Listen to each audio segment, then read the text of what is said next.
Preface. The first version of this translation of the Society of the Spectacle was completed and posted online at my Bureau of Public Secrets website in 2002. The first print version was published by Rebel Press, London, in 2004, and several other editions were subsequently published in various print and digital formats. Meanwhile, I continue to fine-tune the version on my website. Although I will continue to tweak the online version as further improvements occur to me, this new printed edition is probably pretty close to final. There have been several previous English translations of Debord's book. I have gone through them all and have retained whatever seemed already to be adequate. In particular, I have adopted quite a few of Donald Nicholson Smith's renderings, though I have diverged from him in many other cases. His translation and the earlier one by Freddie Perlman and friends are both still in print, and both can also be found at various online sites. Although I obviously would not have taken the trouble to do this new translation if I had not felt there was room for improvements in those earlier translations, I encourage readers to compare all three versions in order to get a fuller sense of the original text. In many cases the differences are matters of stylistic nuances, and it may be debatable which rendering conveys Debord's meaning most clearly and accurately. Regardless of such differences, I am pleased to note that my friends Lorraine Perlman, Freddie's widow, and Donald Nicholson Smith have graciously expressed enthusiastic support for the idea of adding annotations. Many people have told me that they became discouraged by the opening pages of the book and gave up. If this is the case with you, I suggest that you try starting with one of the later chapters. If you have some familiarity with radical politics, try Chapter 4. As you see how Debord deals with particular movements and events of modern history, you may get a better idea of the practical implications of ideas that are presented more abstractly in the first three chapters. If you are more familiar with earlier history, or with urban social issues, or with art and culture, you might instead try starting with Chapter 5 or 7 or 8. The book is not, however, as difficult or abstract as it is reputed to be. It is not an ivory tower philosophical dissertation. Nor, as others have sometimes imagined, is it a mere expression of protest. It is a carefully considered effort to clarify the most fundamental tendencies and contradictions of the society in which we find ourselves and the advantages and drawbacks of various methods for changing it. Every single thesis has a direct or indirect bearing on issues that are matters of life and death. Chapter 4, which with remarkable conciseness sums up the key lessons of 2 centuries of revolutionary experience, is simply the most obvious example. As I noted in The Joy of Revolution, much of the Situationists' impact stemmed from the fact that they articulated things that most people had already experienced but were unable or afraid to express until someone else broke the ice. Our ideas are in everybody's mind. If some situationist texts nevertheless seem difficult at first, this is because their dialectical structure goes against the grain of our conditioning.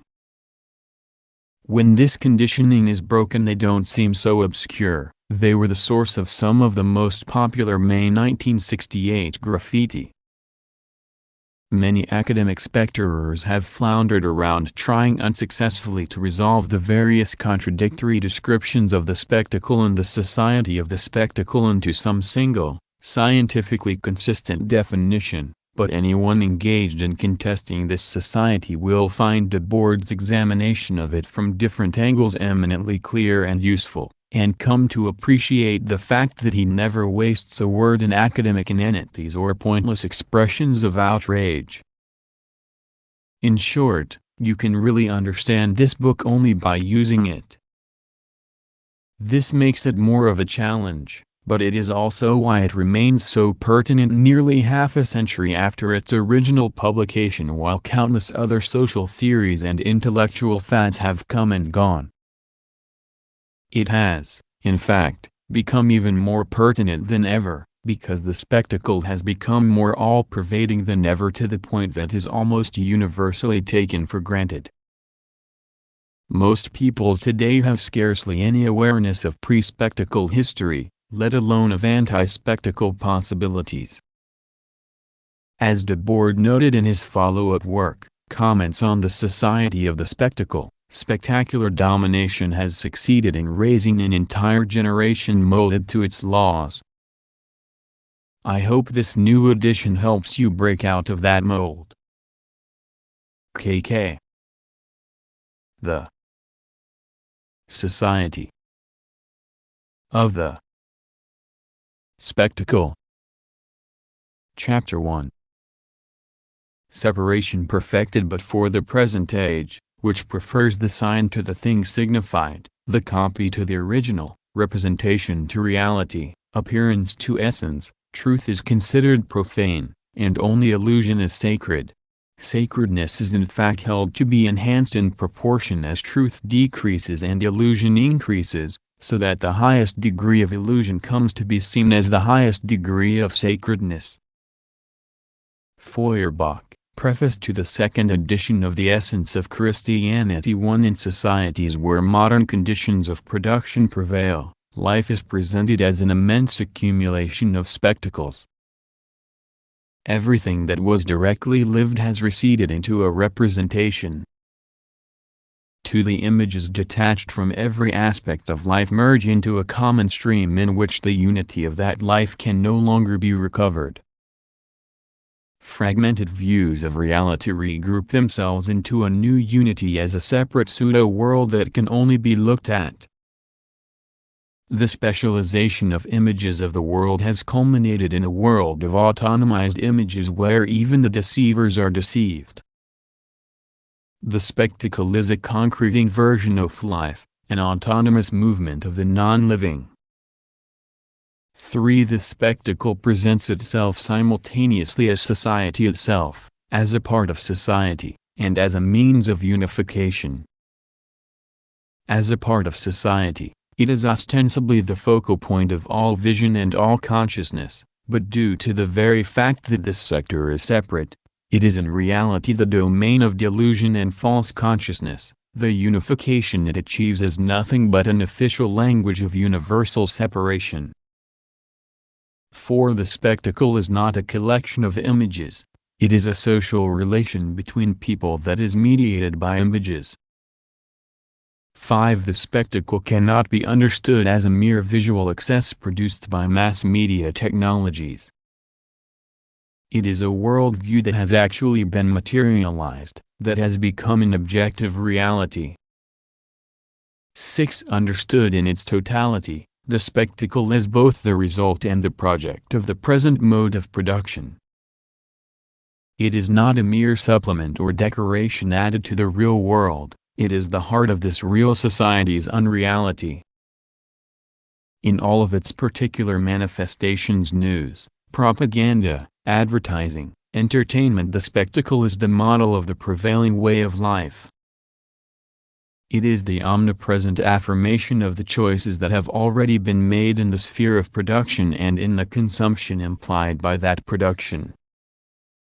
In both form and content, the spectacle serves as a total justification of the conditions and goals of the existing system. The spectacle is also the constant presence of this justification, since it monopolizes the majority of the time spent outside the modern production process. 7. Separation is itself an integral part of the unity of this world, of a global social praxis split into reality and image. The social practice confronted by an autonomous spectacle is at the same time the real totality which contains that spectacle. But the split within this totality mutilates it to the point that the spectacle seems to be its goal. The language of the spectacle consists of signs of the dominant system of production, signs which are at the same time the ultimate end products of that system. 8. The spectacle cannot be abstractly contrasted to concrete social activity. Each side of such a duality is itself divided. The spectacle that falsifies reality is nevertheless a real product of that reality, while lived reality is materially invaded by the contemplation of the spectacle and ends up absorbing it and aligning itself with it. Objective reality is present on both sides. Each of these seemingly fixed concepts has no other basis than its transformation into its opposite. Reality emerges within the spectacle, and the spectacle is real. This reciprocal alienation warms the essence and support of the existing society. 9. In a world that has really been turned upside down, the true is a moment of the false. 10. The concept of the spectacle interrelates and explains a wide range of seemingly unconnected phenomena.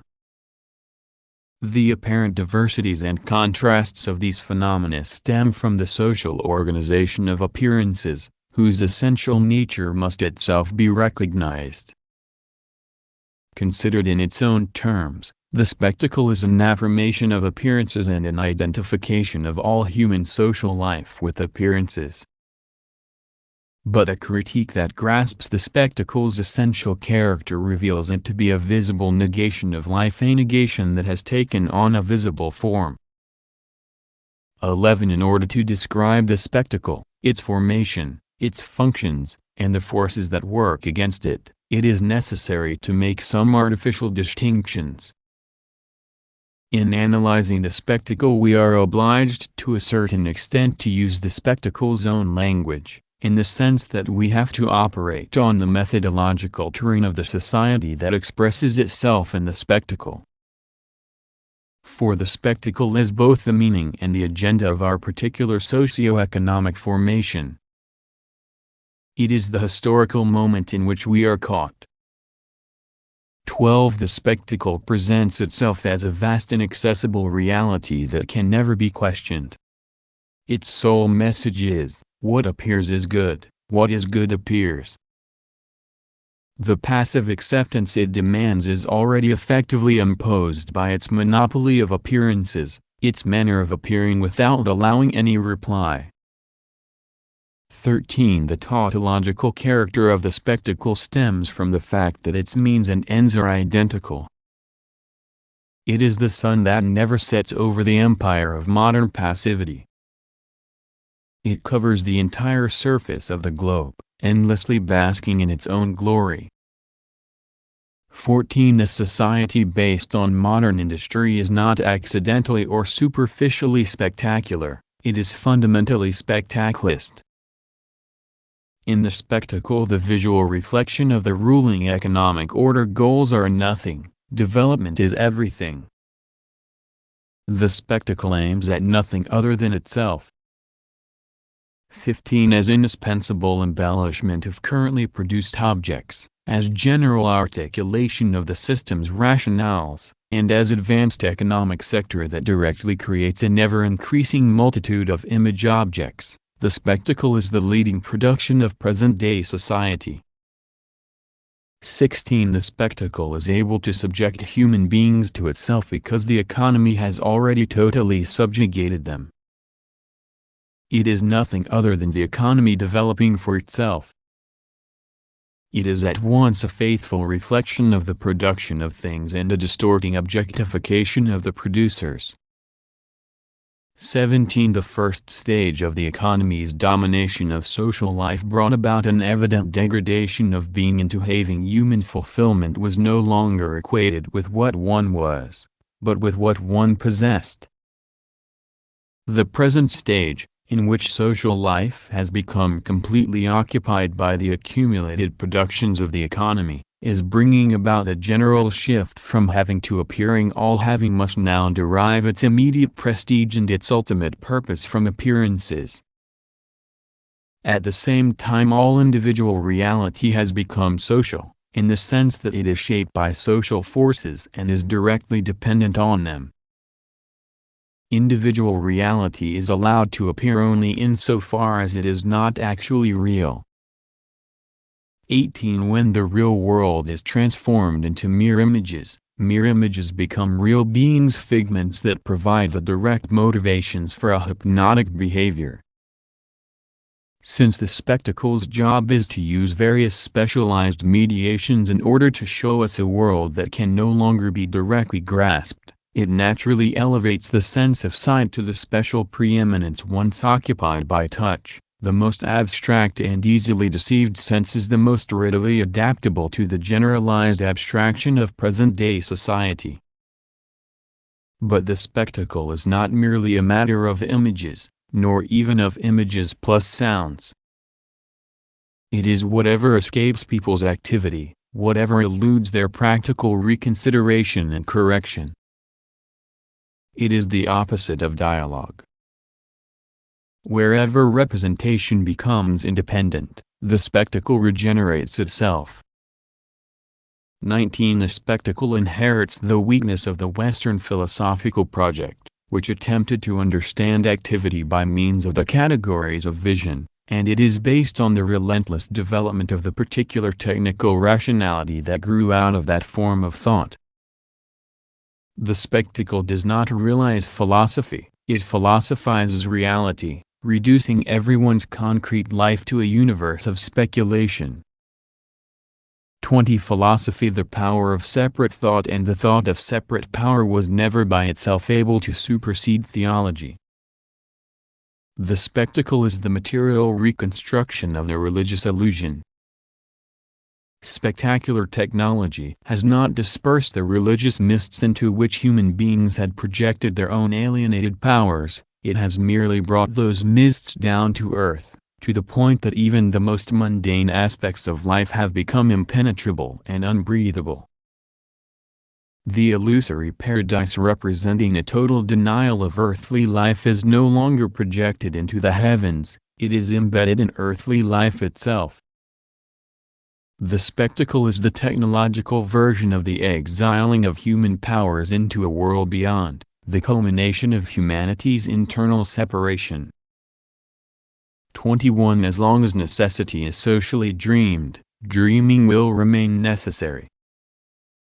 The spectacle is the bad dream of a modern society in chains and ultimately expresses nothing more than its wish for sleep.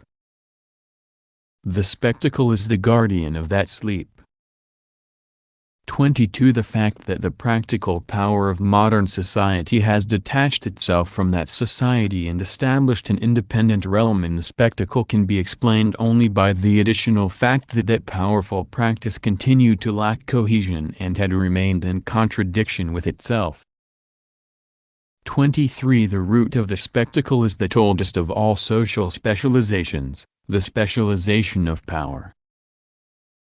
The spectacle plays the specialized role of speaking in the name of all the other activities. It is hierarchical society's ambassador to itself, delivering its messages at a court where no one else is allowed to speak. The most modern aspect of the spectacle is thus also the most archaic.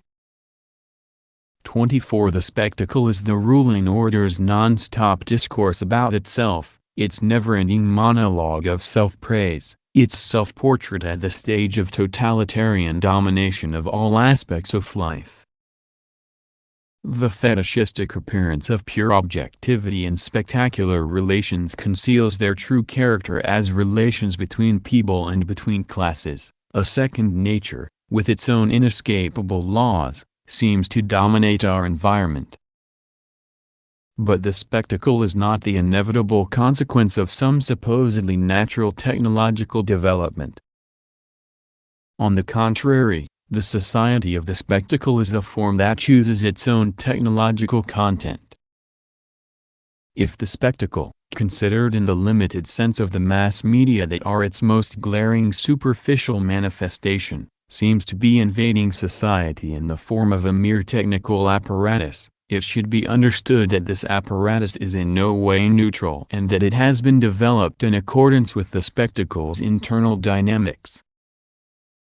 If the social needs of the age in which such technologies are developed can be met only through their mediation, if the administration of this society and all contact between people has become totally dependent on these means of instantaneous communication, it is because this communication is essentially unilateral. The concentration of these media thus amounts to concentrating in the hands of the administrators of the existing system the means that enable them to carry on this particular form of administration.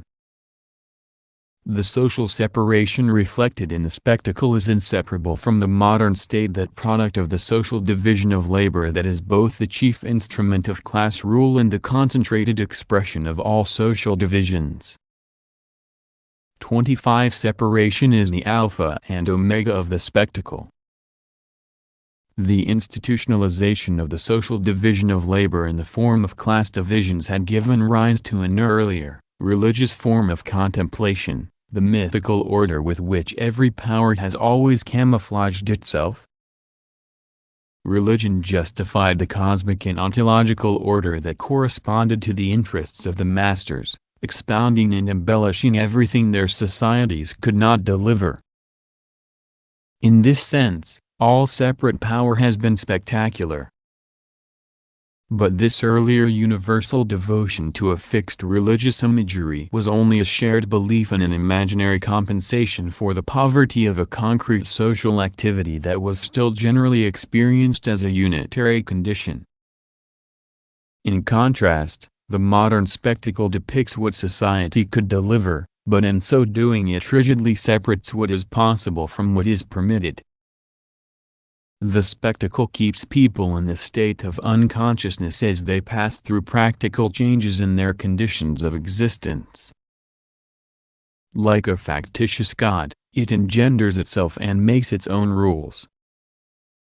It reveals itself for what it is, an autonomously developing separate power, based on the increasing productivity resulting from an increasingly refined division of labor into parcellized gestures dictated by the independent movement of machines and working for an ever-expanding market. In the course of this development, all community and all critical awareness have disintegrated, and the forces that were able to grow by separating from each other have not yet been reunited. 26. The general separation of worker and product tends to eliminate any direct personal communication between the producers and any comprehensive sense of what they are producing. With the increasing accumulation of separate products and the increasing concentration of the productive process, communication and comprehension are monopolized by the managers of the system. The triumph of this separation-based economic system proletarianizes the whole world. 27. Due to the very success of this separate production of separation, the fundamental experience that in earlier societies was associated with people's primary work is in the process of being replaced, in sectors near the cutting edge of the system's evolution, by an identification of life with non-working time, with inactivity. But such inactivity is in no way liberated from productive activity. It remains dependent on it, in an uneasy and admiring submission to the requirements and consequences of the production system. It is itself one of the products of that system. There can be no freedom apart from activity, and within the spectacle activity is nullified, all real activity having been forcibly channeled into the global construction of the spectacle. Thus, what is referred to as a liberation from work, namely the modern increase in leisure time, is neither a liberation within work itself nor a liberation from the world shaped by this kind of work. None of the activity stolen through work can be regained by submitting to what that work has produced. 28. The reigning economic system is a vicious circle of isolation. Its technologies are based on isolation, and they contribute to that same isolation. From automobiles to television, the goods that the spectacular system chooses to produce also serve it as weapons for constantly reinforcing the conditions that engender lonely crowds. with ever-increasing concreteness the spectacle recreates its own presuppositions. 29. The spectacle was born from the world's loss of unity, and the immense expansion of the modern spectacle reveals the enormity of this loss. The abstractifying of all individual labor and the general abstractness of what is produced are perfectly reflected in the spectacle, whose manner of being concrete is precisely abstraction. In the spectacle, a part of the world represents itself to the world and is superior to it. The spectacle is simply the common language of this separation. Spectators are linked solely by their one-way relationship to the very center that keeps them isolated from each other. The spectacle thus reunites the separated, but it reunites them only in their separateness. 30. The alienation of the spectator, which reinforces the contemplated objects that result from his own unconscious activity, works like this: the more he contemplates, the less he lives. The more he identifies with the dominant images of need, the less he understands his own life and his own desires. The spectacle's estrangement from the acting subject is expressed by the fact that the individual's gestures are no longer his own, they are the gestures of someone else who represents them to him. The spectator does not feel at home anywhere, because the spectacle is everywhere. 31. Workers do not produce themselves, they produce a power independent of themselves. The success of this production, the abundance it generates, is experienced by the producers as an abundance of dispossession. As their alienated products accumulate, all time and space become foreign to them. The spectacle is the map of this new world, a map that is identical to the territory it represents. The forces that have escaped us display themselves to us in all their power. 32. The spectacle's social function is the concrete manufacture of alienation. Economic expansion consists primarily of the expansion of this particular sector of industrial production. The growth generated by an economy developing for its own sake can be nothing other than a growth of the very alienation that was at its origin. 33. Though separated from what they produce, people nevertheless produce every detail of their world with ever-increasing power. They thus also find themselves increasingly separated from that world. The closer their life comes to being their own creation, the more they are excluded from that life. 34. The spectacle is capital accumulated to the point that it becomes images. Chapter 2. The commodity as spectacle. The commodity can be understood in its undistorted essence only when it becomes the universal category of society as a whole. Only in this context does the reification produced by commodity relations assume decisive importance both for the objective evolution of society and for the attitudes that people adopt toward it, as it subjugates their consciousness to the forms in which this reification finds expression. As labor is increasingly rationalized and mechanized, this subjugation is reinforced by the fact that people's activity becomes less and less active and more contemplative. Lukács, History and Class Consciousness. 35. In the spectacle's basic practice of incorporating into itself all the fluid aspects of human activity so as to possess them in a congealed form, and of inverting living values into purely abstract values, we recognize our old enemy the commodity, which seems at first glance so trivial and obvious, yet which is actually so complex and full of metaphysical subtleties. 36. The fetishism of the commodity. The domination of society by imperceptible as well as perceptible things attains its ultimate fulfillment in the spectacle, where the perceptible world is replaced by a selection of images which is projected above it, yet which at the same time succeeds in making itself regarded as the perceptible par excellence. 37 The world at once present and absent that the spectacle holds up to view is the world of the commodity dominating all living experience. The world of the commodity is thus shown for what it is, because its development is identical to people's estrangement from each other and from everything they produce. 38 The loss of quality that is so evident at every level of spectacular language, from the objects it glorifies to the behavior it regulates, stems from the basic nature of a production system that shuns reality.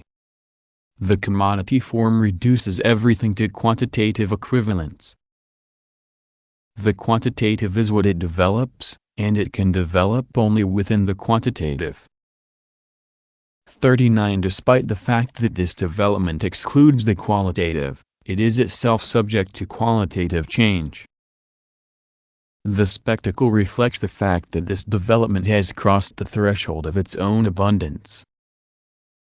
Although this qualitative change has so far taken place only partially in a few local areas, it is already implicit at the universal level that was the commodity's original standard, a standard that the commodity has lived up to by turning the whole planet into a single world market. 40 The development of productive forces has been the unconscious history that has actually created and altered the living conditions of human groups, the conditions enabling them to survive and the expansion of those conditions. It has been the economic basis of all human undertakings. Within natural economies, the emergence of a commodity sector represented a surplus survival. Commodity production, which implies the exchange of varied products between independent producers, tended for a long time to retain its small-scale craft aspects, relegated as it was to a marginal economic role where its quantitative reality was still hidden. But wherever it encountered the social conditions of large-scale commerce and capital accumulation, it took total control of the economy. The entire economy then became what the commodity had already shown itself to be in the course of this conquest, a process of quantitative development.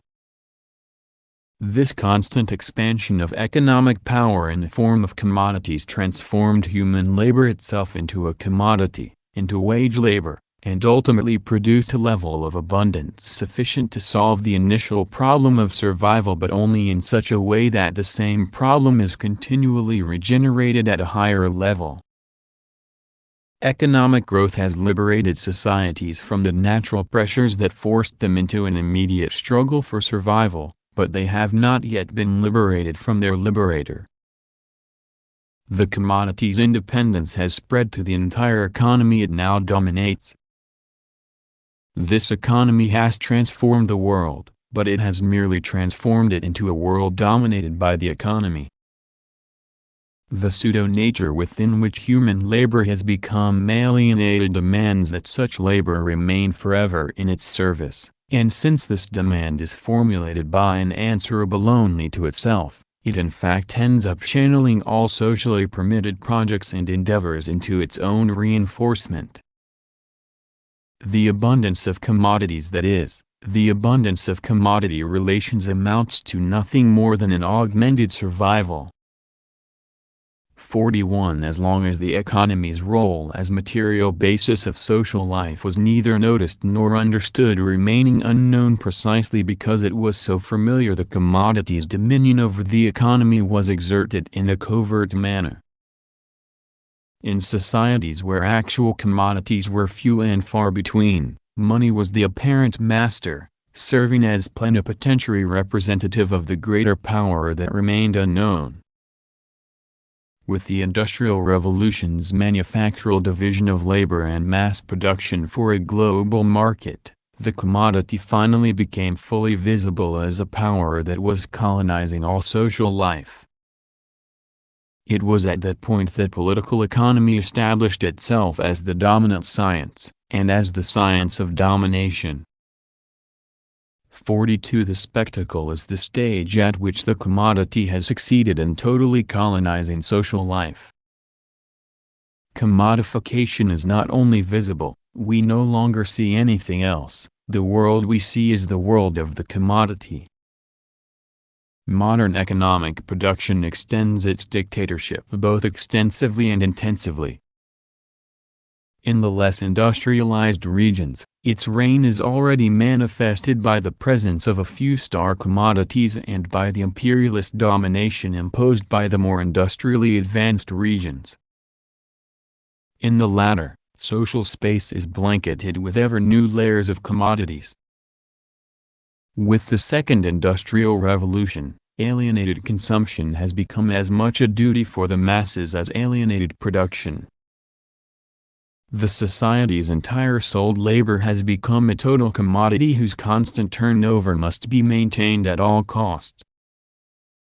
To accomplish this total commodity has to be returned in fragmented form to fragmented individuals who are completely cut off from the overall operation of the productive forces.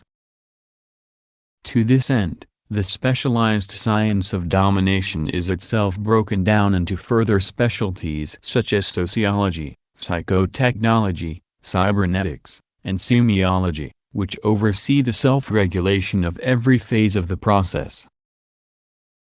43 Whereas during the primitive stage of capitalist accumulation, political economy considers the proletarian only as a worker, who only needs to be allotted the indispensable minimum for maintaining his labor power, and never considers him in his leisure and humanity, this ruling class perspective is revised as soon as commodity abundance reaches a level that requires an additional collaboration from him. Once his workday is over, the worker is suddenly redeemed from the total contempt toward him that is so clearly implied by every aspect of the organization and surveillance of production, and finds himself seemingly treated like a grown-up, with a great show of politeness, in his new role as a consumer. At this point the humanism of the commodity takes charge of the worker's leisure and humanity simply because political economy now can and must dominate those spheres as political economy. The total denial of man has thus taken charge of all human existence. 44 The spectacle is a permanent opium war designed to force people to equate goods with commodities and to equate satisfaction with a survival that expands according to its own laws. Consumable survival must constantly expand because it never ceases to include privation. If augmented survival never comes to a resolution, if there is no point where it might stop expanding, this is because it is itself stuck in the realm of privation. It may gild poverty, but it cannot transcend it. 45 Automation, which is both the most advanced sector of modern industry and the epitome of its practice, obliges the commodity system to resolve the following contradiction. The technological developments that objectively tend to eliminate work must at the same time preserve labor as a commodity, because labor is the only creator of commodities. The only way to prevent automation, or any other less extreme method of increasing labor productivity, from reducing society's total necessary labor time is to create new jobs. To this end the reserve army of the unemployed is enlisted into the tertiary or service sector, reinforcing the troops responsible for distributing and glorifying the latest commodities at a time when increasingly extensive campaigns are necessary to convince people to buy increasingly unnecessary commodities. 46 Exchange value could arise only as a representative of use value. But the victory it eventually won with its own weapons created the conditions for its own autonomous power. By mobilizing all human use, value and monopolizing its fulfillment, exchange value ultimately succeeded in controlling use. Use has come to be seen purely in terms of exchange value, and is now completely at its mercy. Starting out like a condottiere in the service of use value, exchange value has ended up waging the war for its own sake. 47. The constant decline of use value that has always characterized the capitalist economy has given rise to a new form of poverty within the realm of augmented survival alongside the old poverty which still persists, since the vast majority of people are still forced to take part as wage workers in the unending pursuit of the system's ends, and each of them knows that they must submit or die. The reality of this blackmail, the fact that even in its most impoverished forms, food, shelter, use value now has no existence outside the illusory riches of augmented survival, accounts for the general acceptance of the illusions of modern commodity consumption. The real consumer has become a consumer of illusions. The commodity is this materialized illusion, and the spectacle is its general expression. 48. Use value was formerly understood as an implicit aspect of exchange value. Now, however, within the upside-down world of the spectacle, use value must be explicitly proclaimed, both because its actual reality has been eroded by the overdeveloped commodity economy and because it serves as a necessary pseudo-justification for a counterfeit life. 49. The spectacle is the flip side of money. It, too, is an abstract general equivalent of all commodities. But whereas money has dominated society as the representation of universal equivalence, the exchangeability of different goods whose uses remain uncomparable, the spectacle is the modern complement of money, a representation of the commodity world as a whole which serves as a general equivalent for what the entire society can be and can do. The spectacle is money one can only look at, because in it all use has already been exchanged for the totality of abstract representation. The spectacle is not just a servant of pseudo-use, it is already in itself a pseudo-use of life. 50. With the achievement of economic abundance, the concentrated result of social labor becomes visible, subjecting all reality to the appearances that are now that labor's primary product. Capital is no longer the invisible center governing the production process. As it accumulates, it spreads to the ends of the earth in the form of tangible objects. The entire expanse of society is its portrait. 51. The economy's triumph as an independent power at the same time spells its own doom, because the forces it has unleashed have eliminated the economic necessity that was the unchanging basis of earlier societies. Replacing that necessity with a necessity for boundless economic development can only mean replacing the satisfaction of primary human needs, now scarcely met, with an incessant fabrication of pseudo-needs, all of which ultimately come down to the single pseudo-need of maintaining the reign of the autonomous economy. But that economy loses all connection with authentic needs insofar as it emerges from the social unconscious that unknowingly depended on it. Whatever is conscious wears out. What is unconscious remains unalterable. But once it is freed, does it not fall to ruin in its turn? Freud. 52. Once society discovers that it depends on the economy in fact depends on the society. When the subterranean power of the economy grew to the point of visible domination, it lost its power. The economic id must be replaced by the I. The subject can only arise out of society, that is, out of the struggle within society. Its existence depends on the outcome of the class struggle that is both product and producer of the economic foundation of history. 53. Consciousness of desire and desire for consciousness are the same project, the project that in its negative form seeks the abolition of classes and thus the workers' direct possession of every aspect of their activity.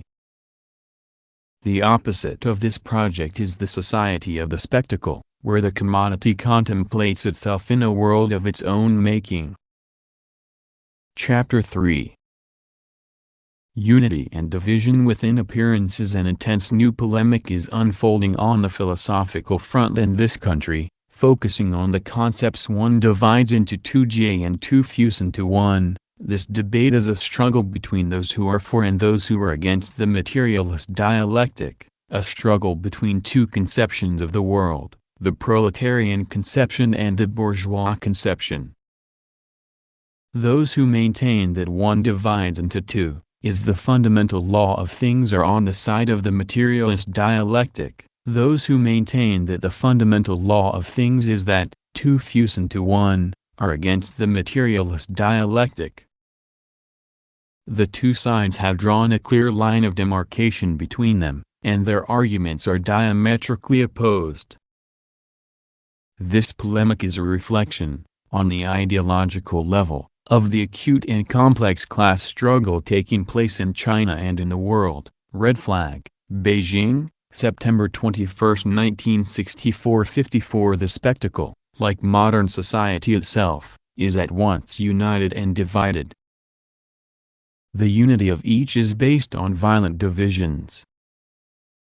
But when this contradiction emerges in the spectacle, it is itself contradicted by a reversal of its meaning. The division it presents is unitary, while the unity it presents is divided.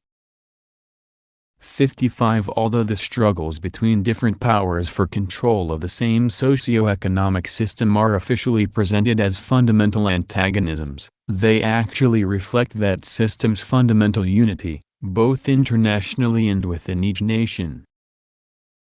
56. The sham spectacular struggles between rival forms of separate power are at the same time real, in that they reflect the system's uneven and conflictual development and the more or less contradictory interests of the classes or sections of classes that accept that system and strive to carve out a role for themselves within it.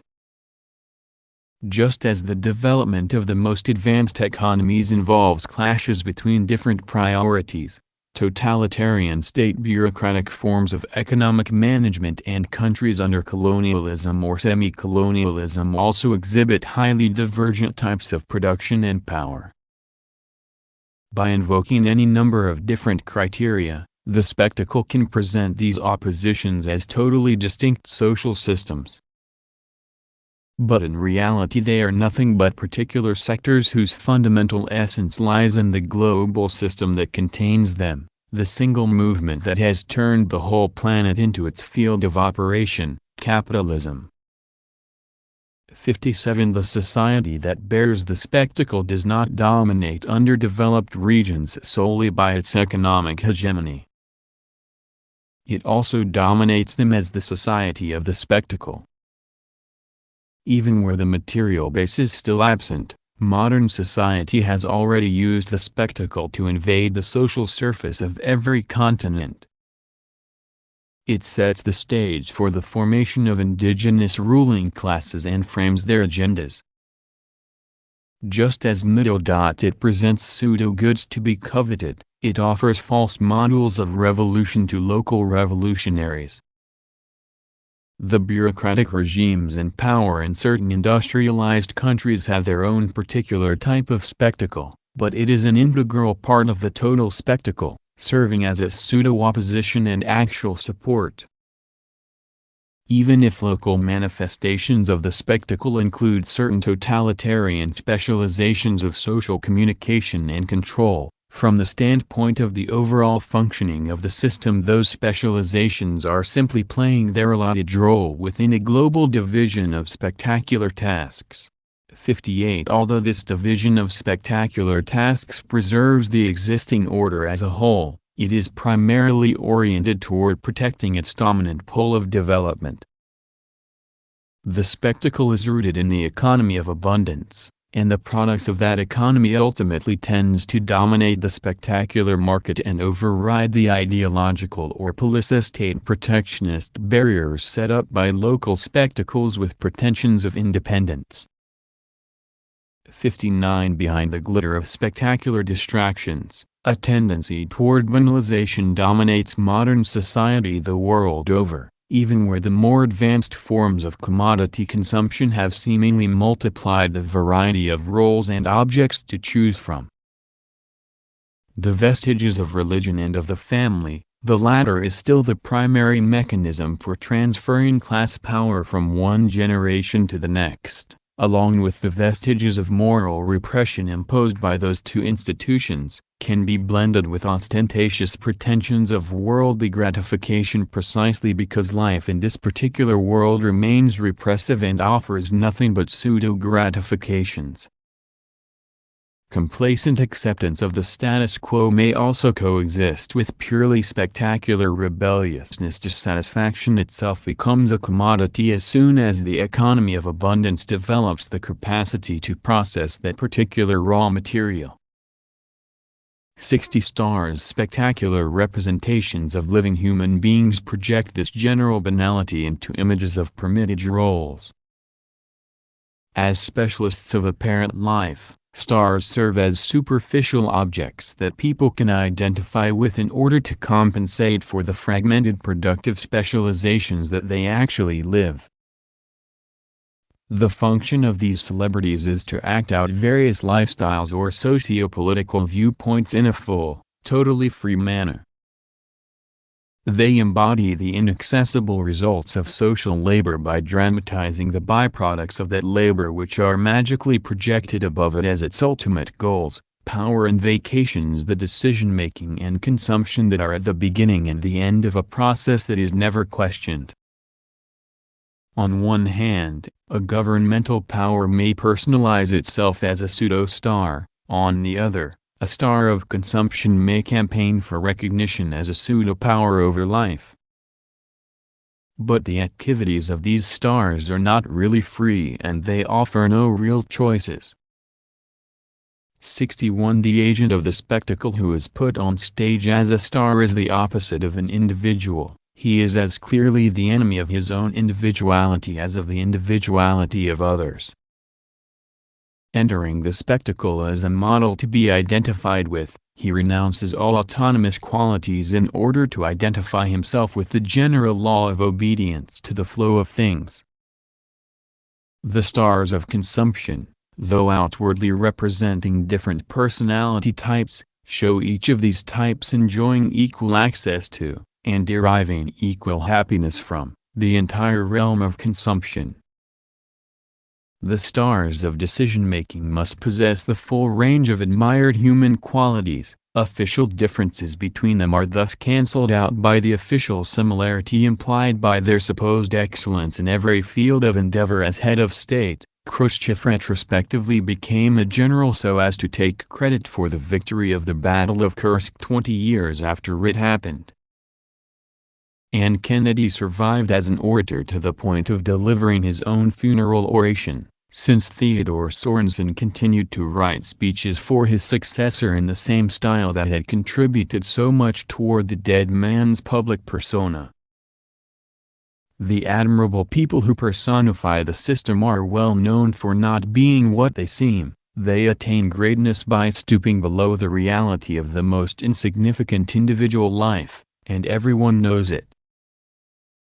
62. The false choices offered by spectacular abundance, choices based on the juxtaposition of competing yet mutually reinforcing spectacles and of distinct yet interconnected roles, signified and embodied primarily by objects, develop into struggles between illusory qualities designed to generate fervent allegiance to quantitative trivialities.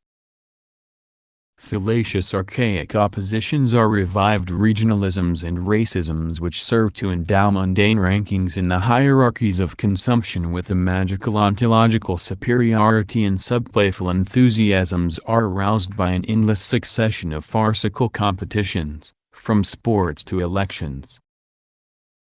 Wherever abundant consumption is established, one particular spectacular opposition is always in the forefront of illusory roles, the antagonism between youth and adults. But real adults, people who are masters of their own lives, are in fact nowhere to be found. And a youthful transformation of what exists is in no way characteristic of those who are now young. It is present solely in the economic system, in the dynamism of capitalism. It is things that rule and that are young, vying with each other and constantly replacing each other. 63 Spectacular oppose 1t Tetanus conceal the unity of poverty. If different forms of the same alienation struggle against each other in the guise of irreconcilable antagonisms, this is because they are all based on real contradictions that are repressed. The spectacle exists in a concentrated form or a diffuse form, depending on the requirements of the particular stage of poverty it denies and supports. In both cases it is nothing more than an image of happy harmony surrounded by desolation and horror, at the calm center of misery. 64 The concentrated spectacle is primarily associated with bureaucratic capitalism, though it may also be imported as a technique for reinforcing state power in more backward mixed economies or even adopted by advanced capitalism during certain moments of crisis. Bureaucratic property is itself concentrated, in that the individual bureaucrat takes part in the ownership of the entire economy only through his membership in the community of bureaucrats. And since commodity production is less developed under bureaucratic capitalism, it too takes on a concentrated form. The commodity the bureaucracy appropriates is the total social labor, and what it sells back to the society is the society's wholesale servile.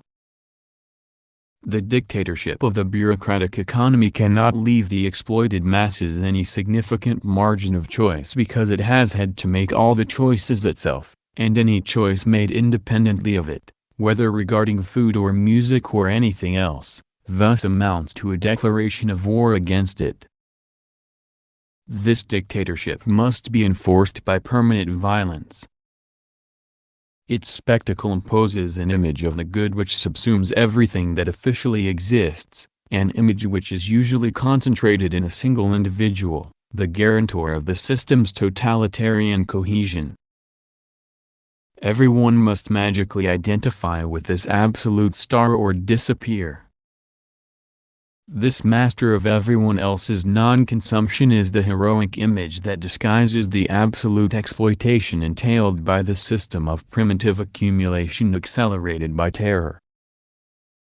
If the entire Chinese population has to study Mao to the point of identifying with Mao, this is because there is nothing else they can be. The concentrated spectacle implies a police state. 65 The diffuse spectacle is associated with commodity abundance, with the undisturbed development of modern capitalism. Here each individual commodity is justified in the name of the grandeur of the total commodity production, of which the spectacle is a laudatory catalogue.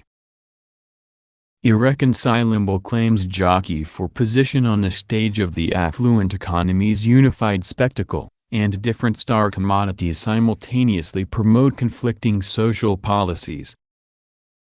The automobile spectacle, for example, strives for a perfect traffic flow entailing the destruction of old urban districts, while the city spectacle needs to preserve those districts as tourist attractions. The already dubious satisfaction alleged to be obtained from the consumption of the whole is thus constantly being disappointed because the actual consumer can directly access only a succession of fragments of this commodity heaven, fragments which invariably lack the quality attributed to the whole.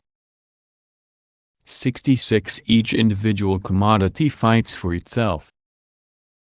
It avoids acknowledging the others and strives to impose itself everywhere as if it were the only one in existence.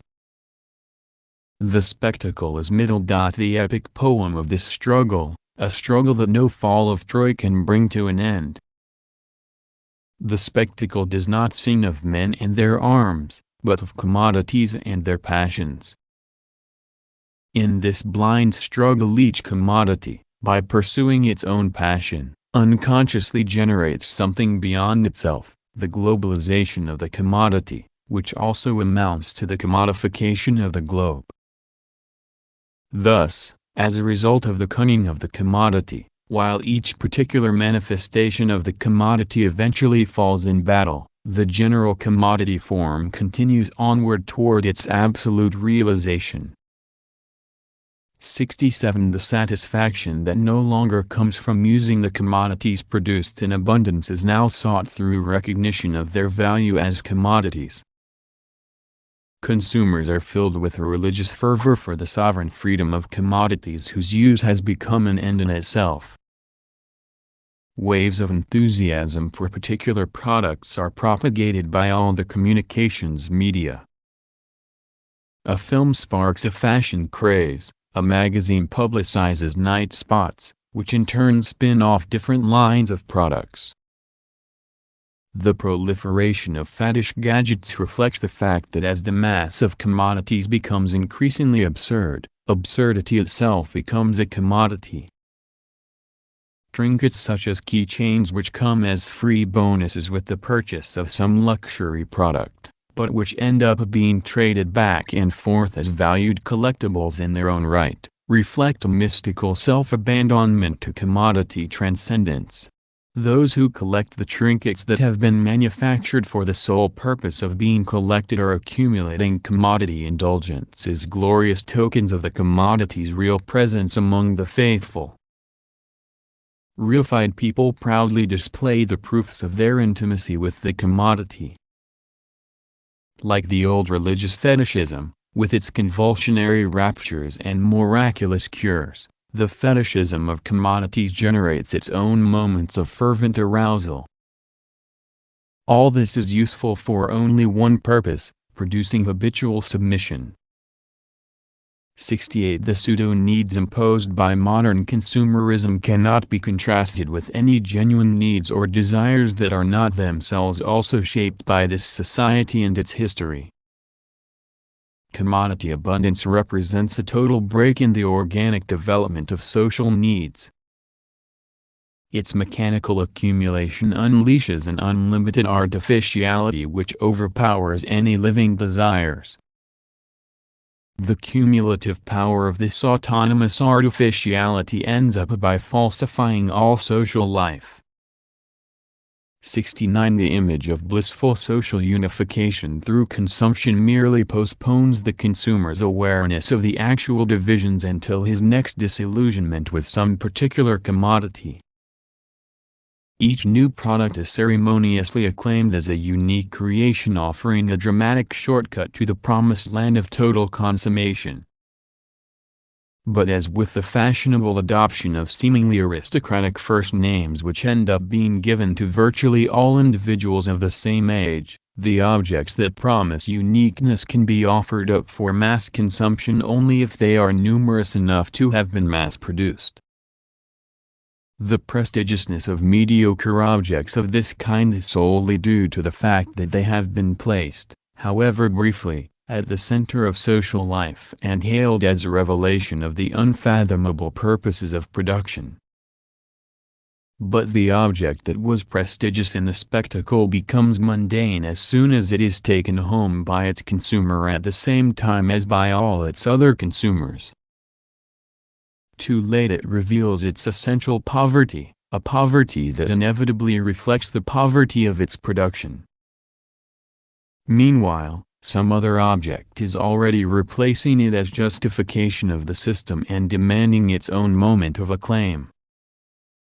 70. The fraudulence of the satisfactions offered by the system is exposed by this continual replacement of products and of general conditions of production. In both the diffuse and the concentrated spectacle, entities that have brazenly asserted their definitive perfection nevertheless end up changing, and only the system endures. Stalin, like any other outmoded commodity, is denounced by the very forces that originally promoted him. Each new lie of the advertising industry is an admission of its previous lie. And with each downfall of a personification of totalitarian power, the illusory community that had unanimously approved him is exposed as a mere conglomeration of loners without illusions.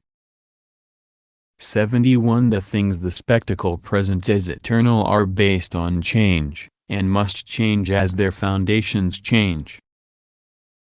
The spectacle is totally dogmatic, yet it is incapable of arriving at any really solid dogma. Nothing stands still for it. This instability is the spectacle's natural condition, but it is completely contrary to its natural inclination. 72. The unreal unity proclaimed by the spectacle masks the class division underlying the real unity of the capitalist mode of production. What obliges the producers to participate in the construction of the world is also what excludes them from it. What brings people into relation with each other by liberating them from their local and national limitations is also what keeps them apart. What requires increased rationality is also what nourishes the irrationality of hierarchical exploitation and repression.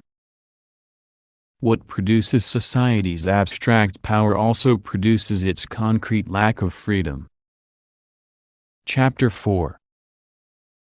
The proletariat as subject and representation equal right to all the goods and pleasures of this world, the destruction of all authority, the negation of all moral restraints in the final analysis, these are the aims behind the March 18th insurrection and the charter of the fearsome organization that furnished it with an army.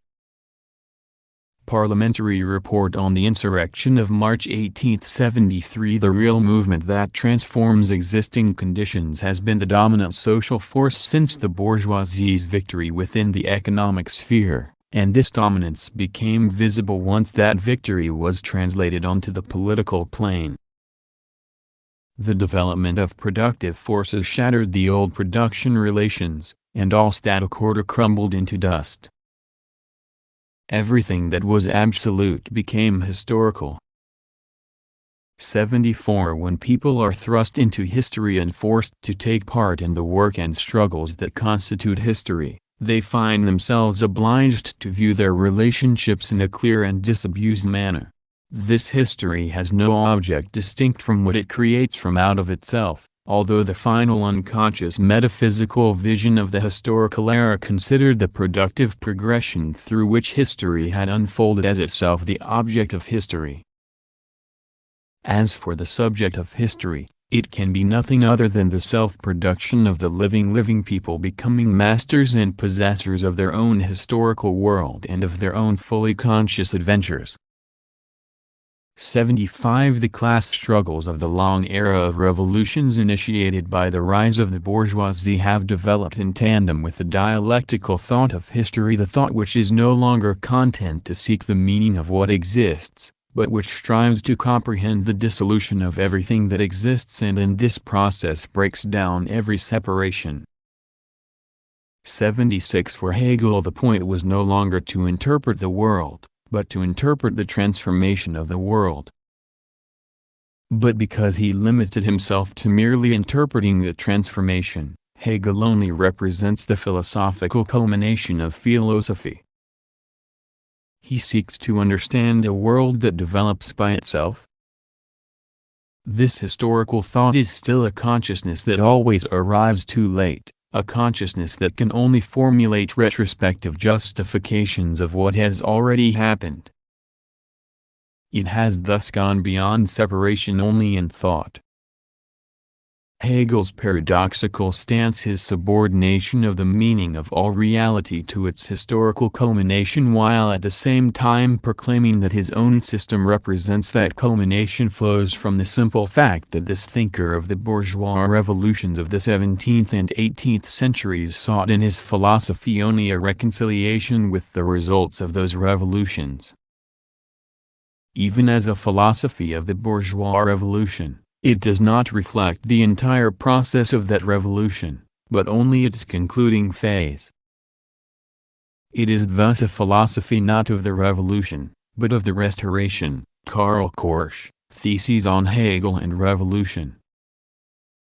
Hegel performed the task of the philosopher, the glorification of existing conditions for the last time, but already what existed for him could be nothing less than the entire movement of history. Since he nevertheless maintained the external position of thought, this externality could be masked only by identifying that thought with a pre-existing project of the spirit of that absolute heroic force which has done what it willed and willed what it has done, and whose ultimate goal coincides with the present. Philosophy, in the process of being superseded by historical thought, has thus arrived at the point where it can glorify its world only by denying it, since in order to speak it must presuppose that the total history to which it has relegated everything has already come to an end, and that the only tribunal where truth could be judged is closed. 77 When the proletariat demonstrates through its own actions that this historical thought has not been forgotten, its refutation of that thought's conclusion is at the same time a confirmation of its method.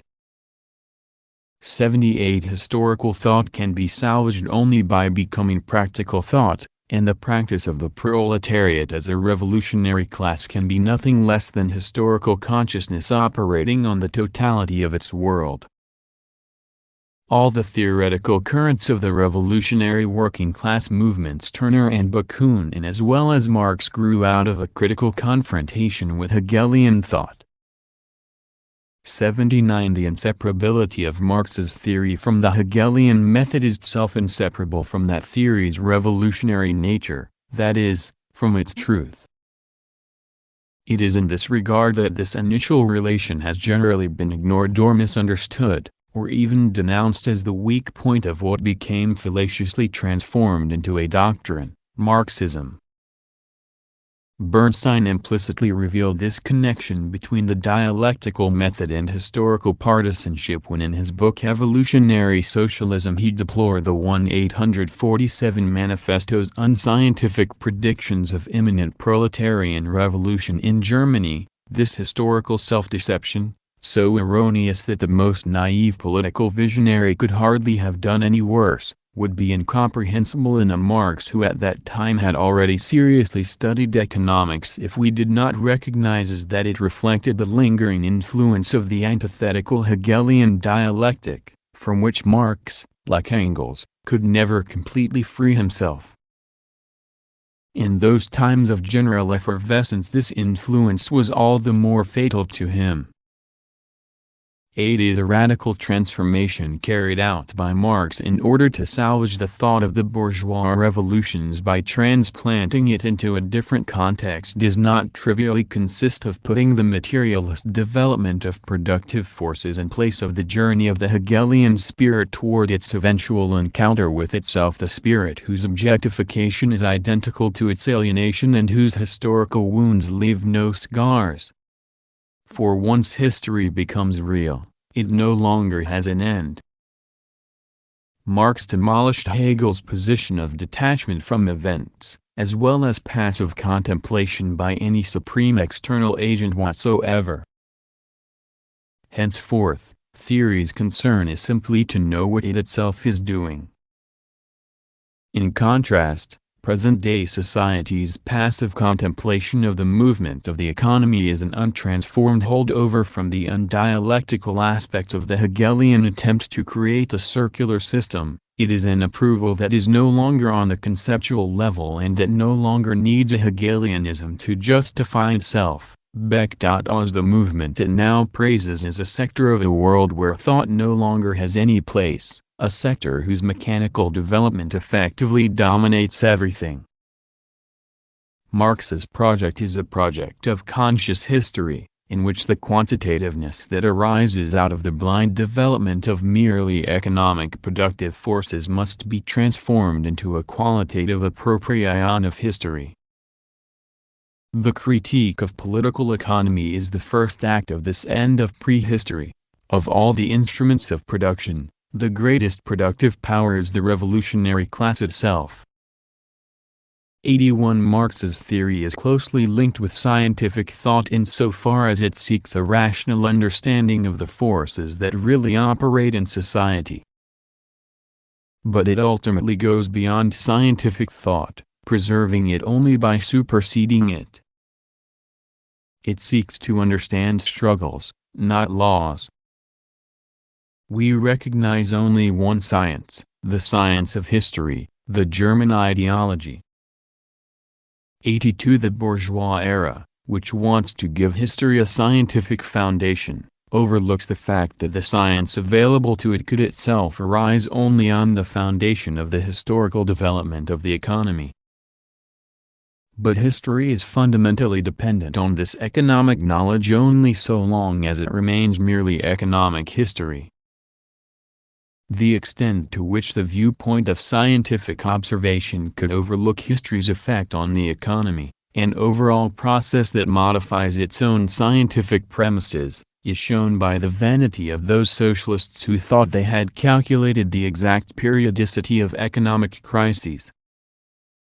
Now that constant governmental intervention has managed to counteract some of the effects of the tendencies toward crisis, the same type of mentality sees this delicate balance as a definitive economic harmony.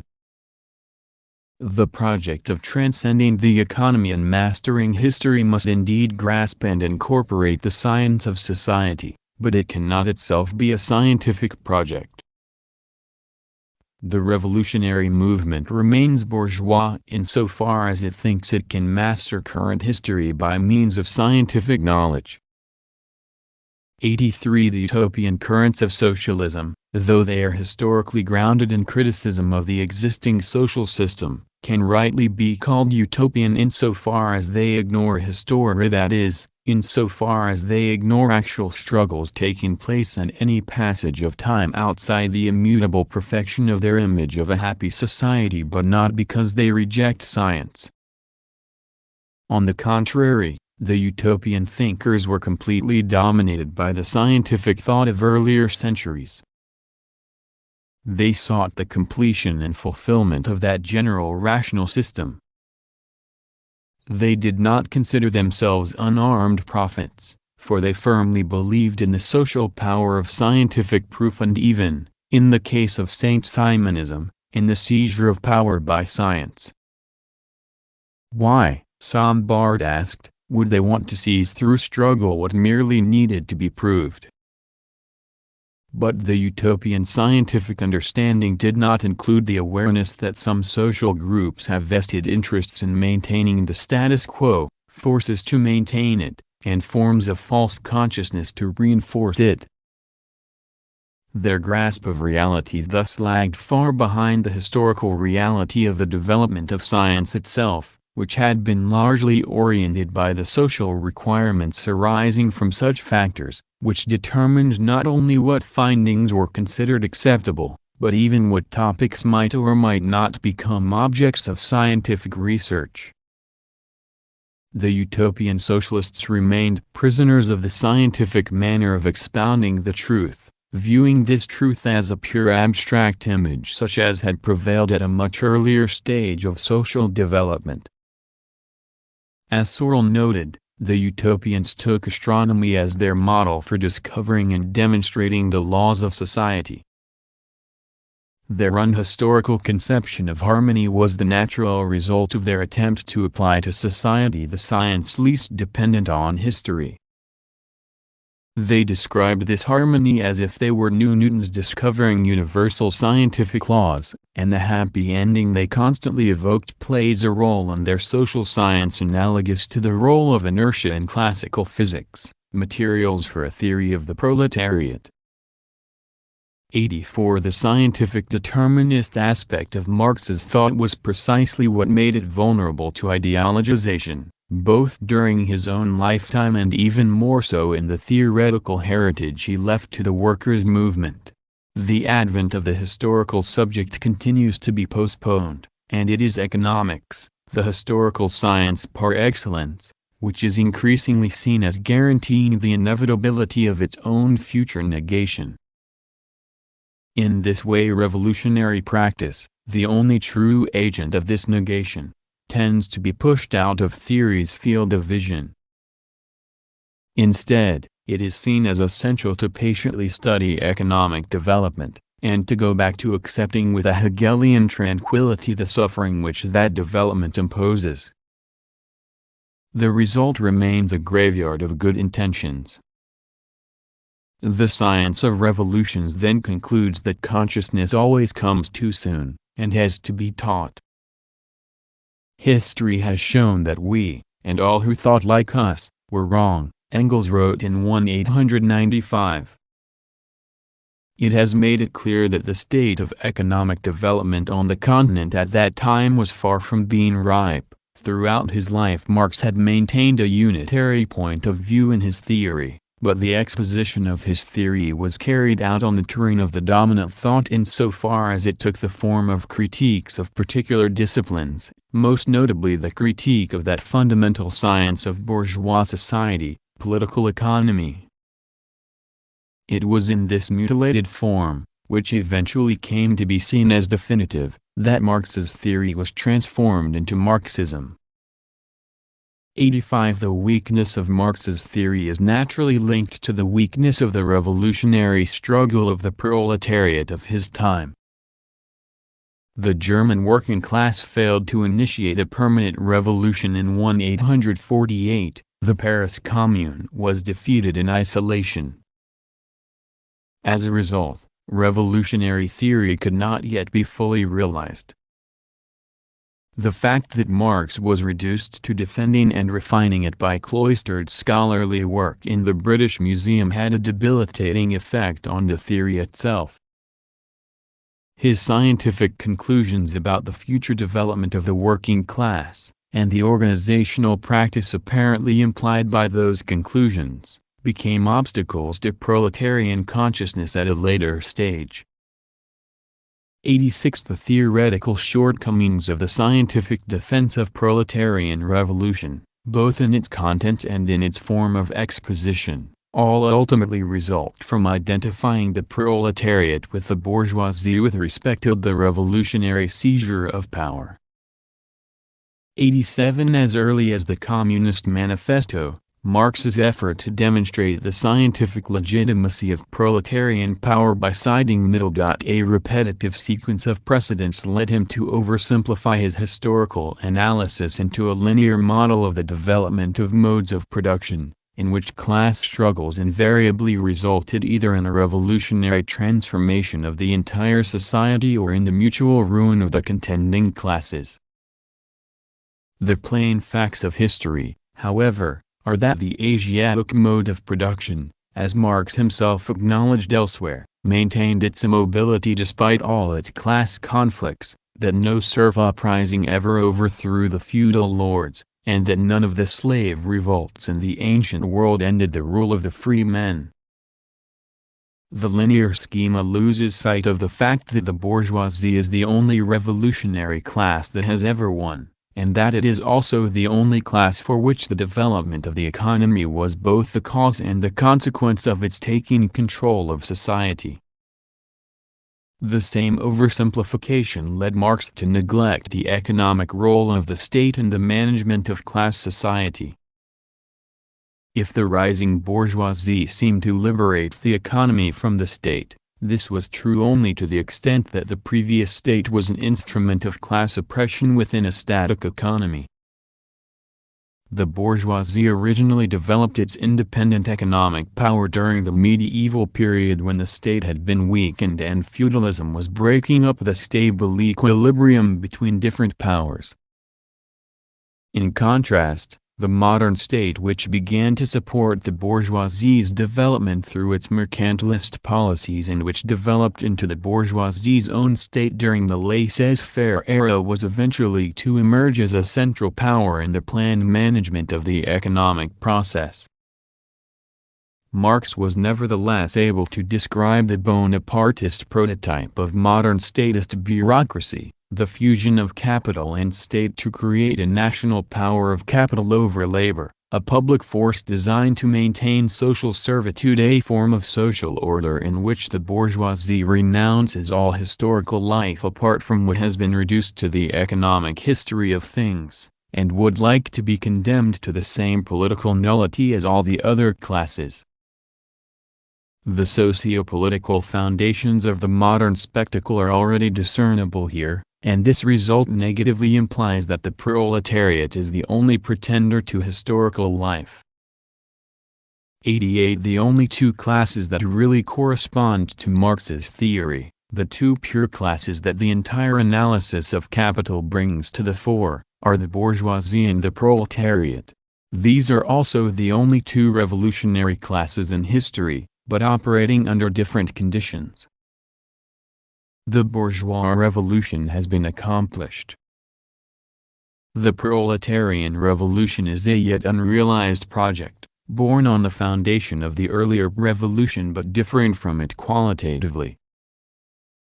If one overlooks the originality of the historical role of the bourgeoisie, one also tends to overlook the specific originality of the proletarian project, which can achieve nothing unless it carries its own banners and recognizes the immensity of its tasks. The bourgeoisie came to power because it was the class of the developing economy.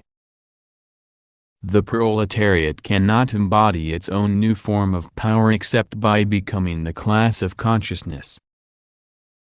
The growth of productive forces will not in itself guarantee the emergence of such a power, not even indirectly by way of the increasing dispossession which that growth entails.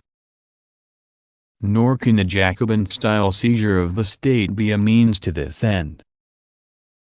The proletariat cannot make use of any ideology designed to disguise partial goals as general goals, because the proletariat cannot preserve any partial reality that is truly its own. 89 If Marx, during a certain period of his participation in the proletarian struggle, put too great an emphasis on scientific prediction, to the point of creating the intellectual basis for the illusions of economism, it is clear that he himself did not succumb to those illusions. In a well-known letter of December 7, 1867, accompanying an article reviewing Capital which he himself had written but which he wanted Engels to present to the press as the work of an adversary, Marx clearly indicated the limits of his own science, the author's subjective tendency, imposed on him, perhaps, by his political position and his past, namely the manner in which he presents to himself and to others the ultimate outcome of the present movement, of the present social process, has no connection with his actual analysis. By thus disparaging the tendentious conclusions of his own objective analysis, and by the irony of the perhaps with reference to the extra-scientific choices supposedly imposed on him, Marx implicitly revealed the methodological key to fusing the two aspects. 90 The fusion of knowledge and action must be effected within the historical struggle itself, in such a way that each depends on the other for its validation. The proletarian class is formed into a subject in its process of organizing revolutionary struggles and in its reorganization of society at the moment of revolution. This is where the practical conditions of consciousness must exist, conditions in which the theory of praxis is confirmed by becoming practical theory. But this crucial question of organization was virtually ignored by revolutionary theory during the period when the workers' movement was first taking shape, the very period when that theory still possessed the unitary character it had inherited from historical thought, and which it had rightly vowed to develop into a unitary historical practice. Instead, the organizational question became the weakest aspect of radical theory, a confused terrain lending itself to the revival of hierarchical and statist tactics borrowed from the bourgeois revolution. The forms of organization of the workers' movement that were developed on the basis of this theoretical negligence tended in turn to inhibit the maintenance of a unitary theory by breaking it up into various specialized and fragmented disciplines. This ideologically alienated theory was then no longer able to recognize the practical verifications of the unitary historical thought it had betrayed when such verifications emerged in spontaneous working-class struggles. Instead, it contributed toward repressing every manifestation and memory of them. Yet those historical forms that took shape in struggle were precisely the practical terrain that was needed in order to validate the theory. They were what the theory needed, yet that need had not been formulated theoretically. The Soviet, for example, was not a theoretical discovery. and the most advanced theoretical truth of the International Working Men's Association was its own existence and practice. 91 The First International's initial successes enabled it to free itself from the confused influences of the dominant ideology that had survived within it. But the defeat and repression that it soon encountered brought to the surface a conflict between two different conceptions of proletarian revolution, each of which contained an authoritarian dimension that amounted to abandoning the conscious self-emancipation of the working class. The feud between the Marxists and the Bakunists, which eventually became irreconcilable, actually centered on two different issues: the question of power in a future revolutionary society and the question of the organization of the current movement, and each of the adversaries reversed their position when they went from one aspect to the other. Bakunin denounced the illusion that classes could be abolished by means of an authoritarian implementation of state power, warning that this would lead to the formation of a new bureaucratic ruling class and to the dictatorship of the most knowledgeable, or of those reputed to be such. Marx, who believed that the concomitant maturation of economic contradictions and of the workers' education in democracy would reduce the role of a proletarian state to a brief phase needed to legitimize the new social relations brought into being by objective factors, denounced Bakunin and his supporters as an authoritarian conspiratorial elite who were deliberately placing themselves above the international with the harebrained scheme of imposing on society an irresponsible dictatorship of the most revolutionary, or of those who would designate themselves as such. Bakunin did in fact recruit followers on such a basis. In the midst of the popular tempest we must be the invisible pilots guiding the revolution, not through any kind of overt power but through the collective dictatorship of our alliance, a dictatorship without any insignia or titles or official status, yet all the more powerful because it will have none of the appearances of power. Thus two ideologies of working-class revolution opposed each other, each containing a partially true critique, but each losing the unity of historical thought and setting itself up as an ideological authority. Powerful organizations such as German Social Democracy and the Iberian Anarchist Federation faithfully served one or the other of these ideologies, and everywhere the result was very different from what had been sought. 92 The fact that anarchists have seen the goal of proletarian revolution as immediately present represents both the strength and the weakness of collectivist anarchist struggles, the only forms of anarchism that can be taken seriously. The pretensions of the individualist forms of anarchism have always been ludicrous. From the historical thought of modern class struggles, collectivist anarchism retains only the conclusion, and its constant harping on this conclusion is accompanied by a deliberate indifference to any consideration of methods. Its critique of political struggle has thus remained abstract, while its commitment to economic struggle has been channeled toward the mirage of a definitive solution that will supposedly be achieved by a single blow on this terrain, on the day of the general strike or the insurrection. The anarchists strive to realize an ideal. Anarchism is still an ideological negation of the state and of class society, the very social conditions which in their turn foster separate ideologies. It is the ideology of pure freedom, an ideology that puts everything on the same level and eliminates any conception of historical evil. This fusion of all partial demands into a single all-encompassing demand has given anarchism the merit of representing the rejection of existing conditions in the name of the whole of life rather than from the standpoint of some particular critical specialization, but the fact that this fusion has been envisaged only in the absolute, in accordance with individual will and in advance of any practical actualization, has doomed anarchism to an all too obvious incoherence. Anarchism responds to each particular struggle by repeating and reapplying the same simple and all-embracing lesson, because this lesson has from the beginning been considered the be-all and end-all of the movement. This is reflected in Bakunin's 1-873 letter of resignation from the Jura Federation. During the past 9 years the International has developed more than enough ideas to save the world, if ideas alone could save it, and I challenge anyone to come up with a new one. It's no longer the time for ideas, it's time for actions.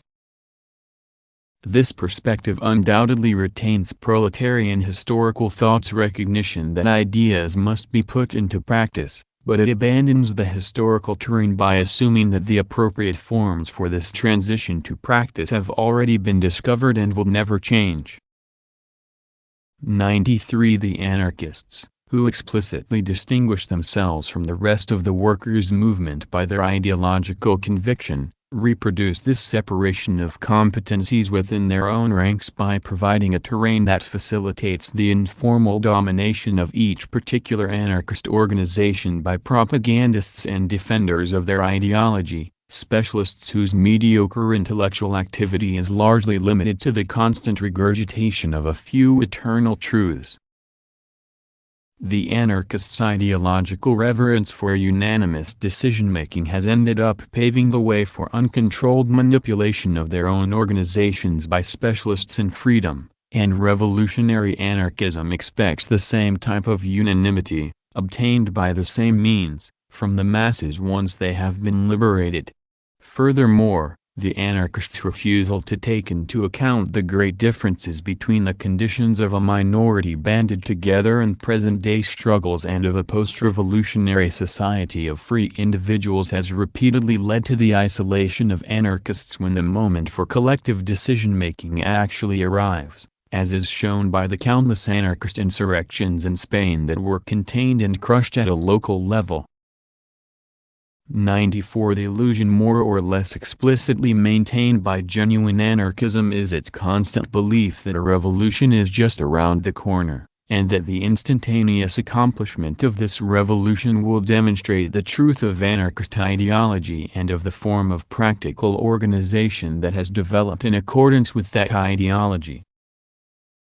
In 1936 anarchism did indeed initiate a social revolution. A revolution that was the most advanced expression of proletarian power ever realized. But even in that case it should be noted that the general uprising began as a merely defensive reaction to the army's attempted coup. Furthermore, inasmuch as the revolution was not carried to completion during its opening days, because Franco's forces controlled half the country and were being strongly supported from abroad, because the rest of the international proletarian movement had already been defeated, and because the camp of the Republic included various bourgeois forces and statist working-class parties, the organized anarchist movement proved incapable of extending the revolution's partial victories, or even of defending them. Its recognized leaders became government ministers, hostages to a bourgeois state that was destroying the revolution even as it proceeded to lose the Civil War. 95. The orthodox Marxism of the Second International is the scientific ideology of socialist revolution, an ideology which identifies its whole truth with objective economic processes and with a progressive recognition of the inevitability of those processes by a working class educated by the organization. This ideology revives the faith in pedagogical demonstration that was found among the utopian socialists, combining that faith with a contemplative 45 invocation of the course of history. But it has lost both the Hegelian dimension of total history and the static image of totality presented by the utopians, most richly by Fourier. This type of scientific attitude, which can do nothing more than resurrect the traditional dilemmas between symmetrical ethical choices, is at the root of Hilferding's absurd conclusion that recognizing the inevitability of socialism gives no indication as to what practical attitude should be adopted.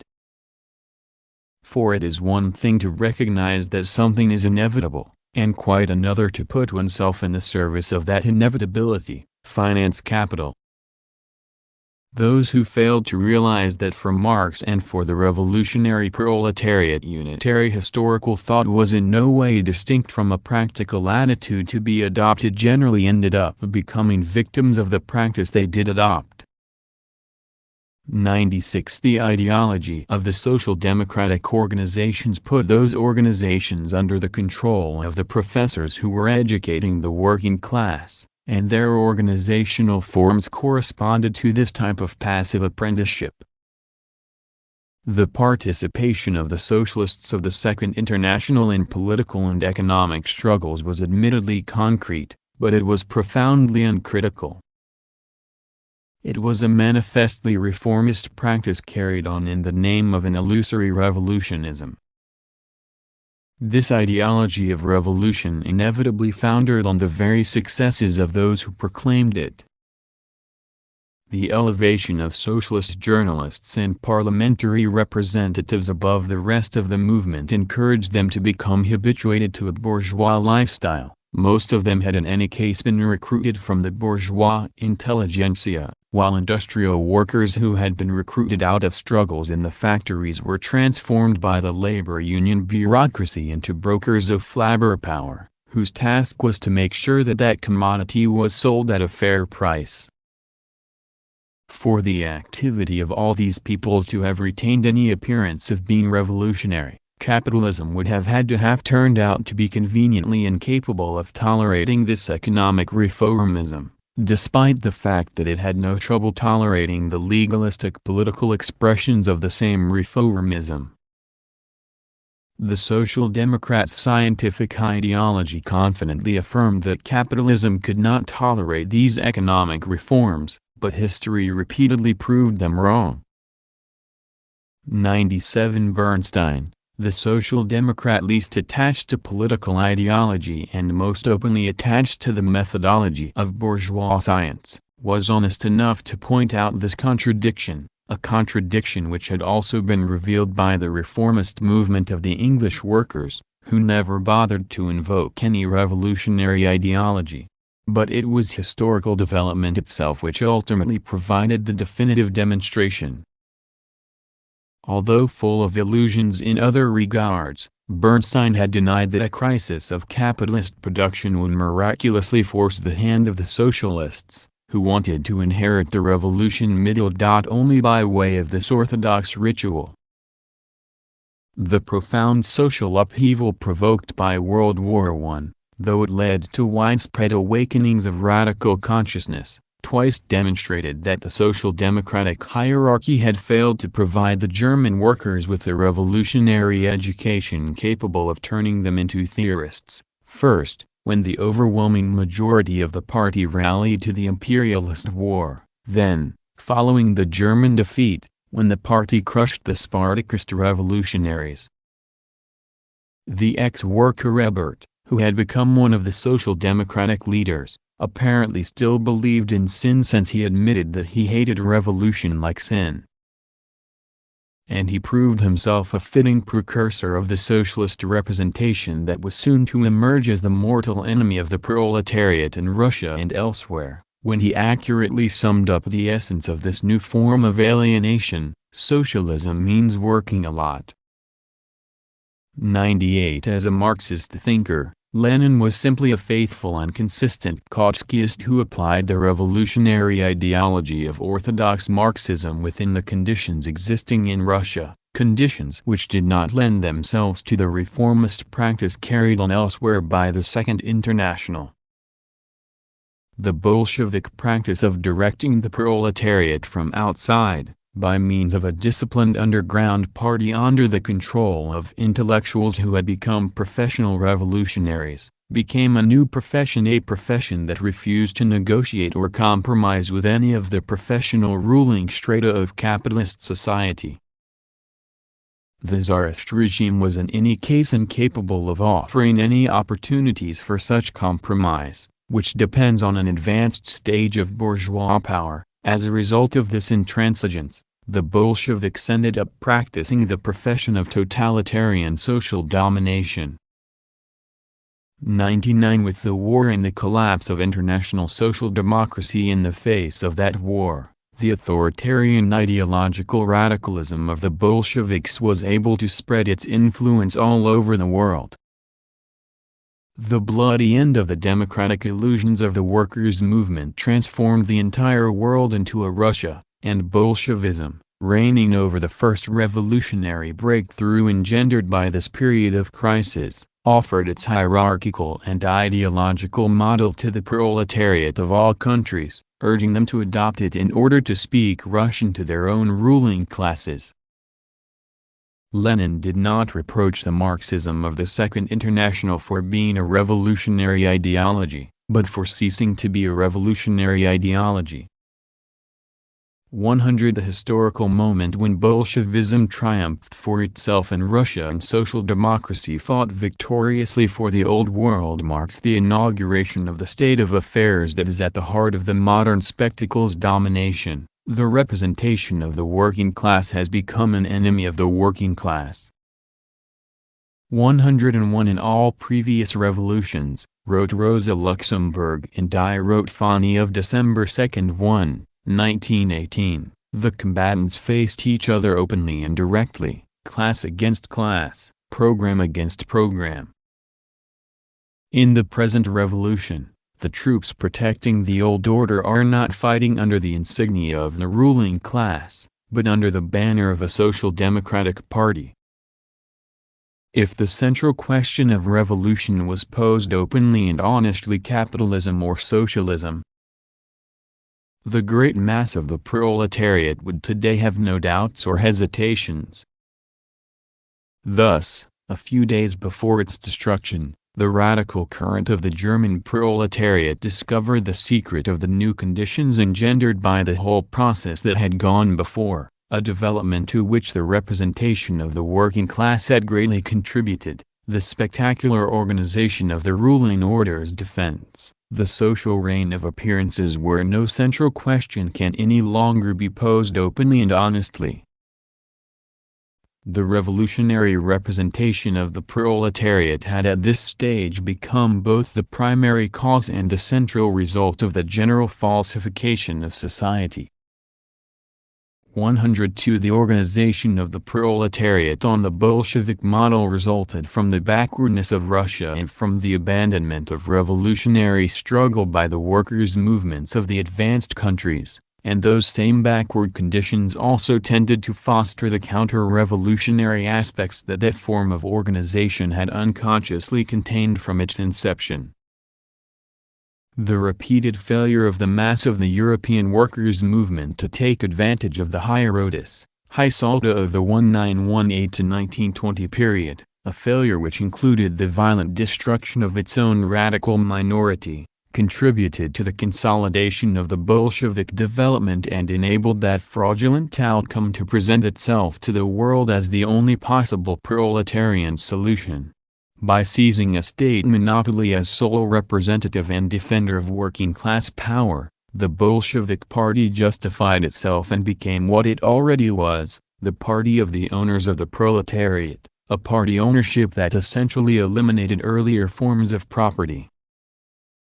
103 For 20 years the various tendencies of Russian social democracy had engaged in an unresolved debate over all the conditions that might bear on the overthrow of the Tsarist regime: the weakness of the bourgeoisie, the preponderance of the peasant majority, and the potentially decisive role of a proletariat which was concentrated and combative but which constituted only a small minority of the population. This debate was eventually resolved in practice by a factor that had not figured in any of the hypotheses, a revolutionary bureaucracy that placed itself at the head of the proletariat, seized state power, and proceeded to impose a new form of class domination. A strictly bourgeois revolution had been impossible. Talk of a democratic dictatorship of workers and peasants was meaningless verbiage, and the proletarian power of the Soviets could not simultaneously maintain itself against the class of small landowners, against the national and international white reaction, and against its own representation which had become externalized and alienated in the form of a working-class party that maintained total control over the state, the economy, the means of expression, and soon even over people's thoughts.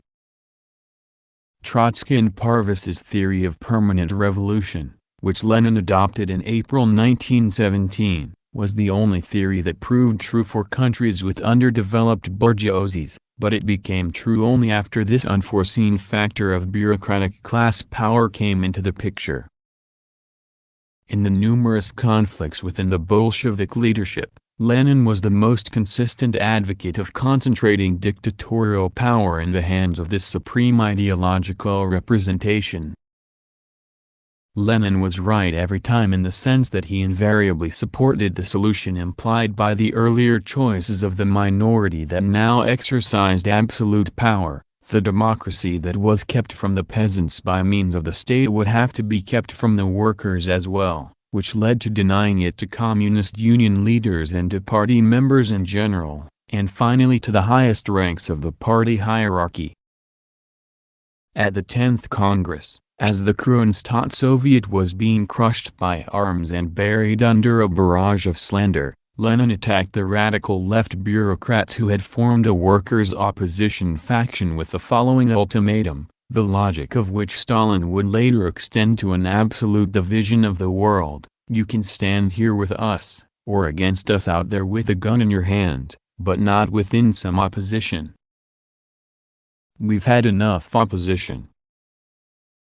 104 After Kronstadt, the bureaucracy consolidated its power as sole owner of a system of state capitalism internally by means of a temporary alliance with the peasantry, the new economic policy, and externally by using the workers regimented into the bureaucratic parties of the Third International as a backup force for Russian diplomacy, sabotaging the entire revolutionary movement and supporting bourgeois governments whose support it in turn hoped to secure in the sphere of international politics. The Kuomintang regime in the China of 1925–1927, the Popular Fronts in Spain and France, etc.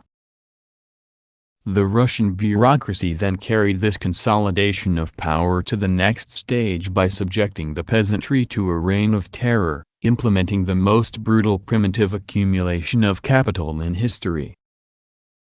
The industrialization of the Stalin era revealed the bureaucracy's ultimate function, continuing the reign of the economy by preserving the essence of market society, commodified labor. It also demonstrated the independence of the economy. The economy has come to dominate society so completely that it has proved capable of recreating the class domination it needs for its own continued operation, that is, the bourgeoisie has created an independent power that is capable of maintaining itself even without a bourgeoisie. The totalitarian bureaucracy was not the last owning class in history in Bruno Rizzi's sense. It was merely a substitute ruling class for the commodity economy. A faltering capitalist property system was replaced by a cruder version of itself, simplified, less diversified, and concentrated as the collective property of the bureaucratic class. This underdeveloped type of ruling class is also a reflection of economic underdevelopment, and it has no agenda beyond overcoming this underdevelopment in certain regions of the world. The hierarchical and status framework for this crude remake of the capitalist ruling class was provided by the Working Class Party, which was itself modeled on the hierarchical separations of bourgeois organizations. As Andy Saligan noted while in one of Stalin's prisons, technical questions of organization turned out to be social questions. Lenin and the Revolution. 105 Leninism was the highest voluntaristic expression of revolutionary ideology, a coherence of the separate governing a reality that resisted it. With the advent of Stalinism, revolutionary ideology returned to its fundamental incoherence. At that point, ideology was no longer a weapon, it had become an end in itself. But a lie that can no longer be challenged becomes insane.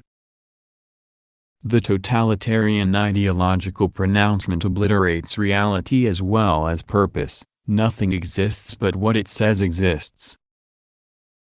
Although this crude form of the spectacle has been confined to certain underdeveloped regions, it has nevertheless played an essential role in the spectacle's global development.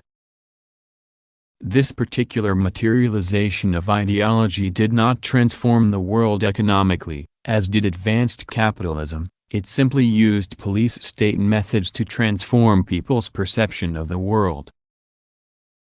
106. The ruling totalitarian ideological class is the ruler of a world turned upside down. The more powerful the class, the more it claims not to exist, and its power is employed above all to enforce this claim.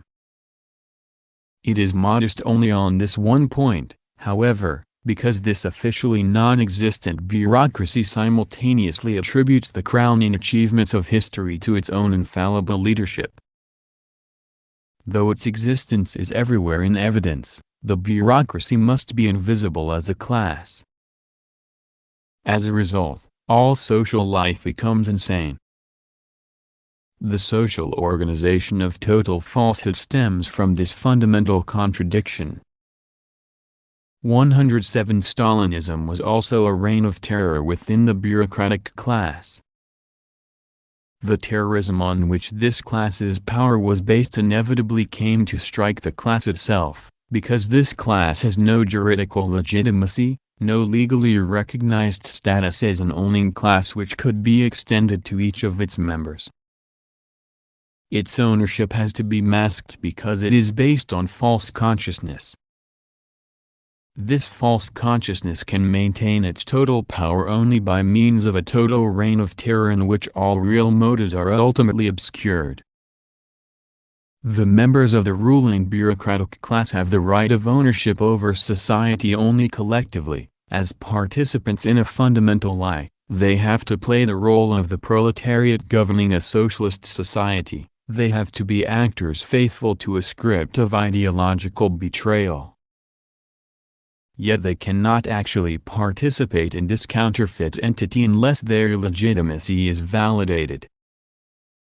No bureaucrat can individually assert his right to power, because to prove himself a socialist proletarian he would have to demonstrate that he was the opposite of a bureaucrat, while to prove himself a bureaucrat is impossible because the bureaucracy's official line is that there is no bureaucracy. Each bureaucrat is thus totally dependent on the central seal of legitimacy provided by the ruling ideology, which validates the collective participation in its socialist regime of all of the bureaucrats it does not liquidate. Although the bureaucrats are collectively empowered to make all social decisions, the cohesion of their own class can be ensured only by the concentration of their terrorist power in a single person. In this person resides the only practical truth of the ruling lie, the power to determine an unchallengeable boundary line which is nevertheless constantly being adjusted. Stalin decides without appeal who is and who is not a member of the ruling bureaucracy, who should be considered a proletarian in power and who branded a traitor in the pay of Wall Street and the Mikado. The atomized bureaucrats can find their collective legitimacy only in the person of Stalin, the lord of the world, who thus comes to see himself as the absolute person, for whom no superior spirit exists. The Lord and Master of the world recognizes his own nature omnipresent power through the destructive violence he exerts against the contrastingly powerless selfhood of his subjects. He is the power that defines the terrain of domination, and he is also the power that ravages the terrain. 108. When ideology has become total through its possession of total power, and has changed from partial truth to totalitarian falsehood, historical thought has been so totally annihilated that history itself, even at the level of the most empirical knowledge, can no longer exist. Totalitarian bureaucratic society lives in a perpetual present in which whatever has previously happened exists for it solely as a space accessible to its police. The project already envisioned by Napoleon of monarchically directing the energy of memory has been realized in Stalinism's constant rewriting of the past, which alters not only the interpretations of past events but even the events themselves. But the price paid for this liberation from all historical reality is the loss of the rational frame of reference that is indispensable to capitalism as a historical social system. The Lysenko fiasco is just one well-known example of how much the scientific application of ideology gone mad has cost the Russian economy. This contradiction, the fact that a totalitarian bureaucracy trying to administer an industrialized society is caught between its need for rationality and its repression of rationality, is also one of its main weaknesses in comparison with normal capitalist development. Just as the bureaucracy cannot resolve the question of agriculture as ordinary capitalism has done, it also proves inferior to the latter in the field of industrial production, because its unrealistic authoritarian planning is based on omnipresent falsifications. 109 Between the two world wars, the revolutionary working class movement was destroyed by the joint action of the Stalinist bureaucracy and of fascist totalitarianism, the latter's organizational form having been inspired by the totalitarian party that had first been tested and developed in Russia.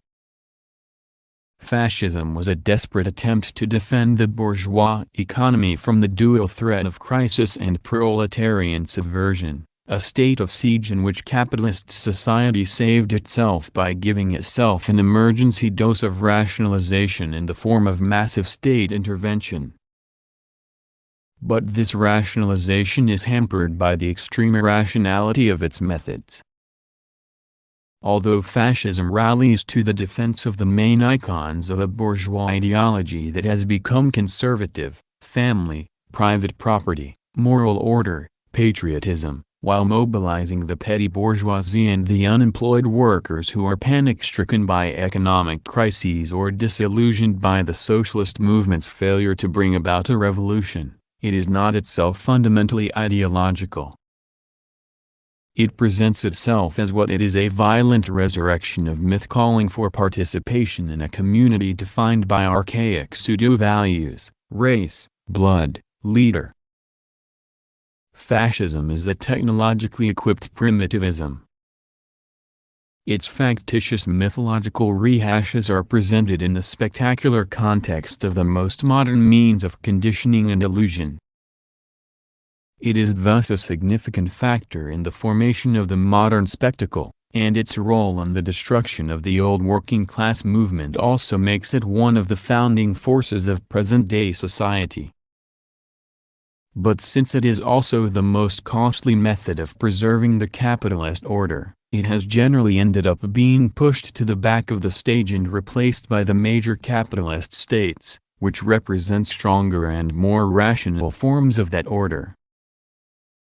110 When the Russian bureaucracy has finally succeeded in doing away with the vestiges of bourgeois property that hampered its rule over the economy, in developing this economy for its own purposes, and in being recognized as a member of the club of great powers, it wants to enjoy its world in peace and to disencumber itself from the arbitrariness to which it is still subjected. It thus denounces the Stalinism at its origin. But this denunciation remains Stalinist, arbitrary, unexplained, and subject to continual modification because the ideologue can lie at its reg, and can never be revealed. The bureaucracy cannot liberalize itself either culturally or politically because its existence as a class depends on its ideological monopoly, which, for all its cumbersomeness, is its sole title to ownership. This ideology has lost the passion of its original expression, but its passionless routinization still has the repressive function of controlling all thought and prohibiting any competition whatsoever. The bureaucracy is thus helplessly tied to an ideology that is no longer believed by anyone.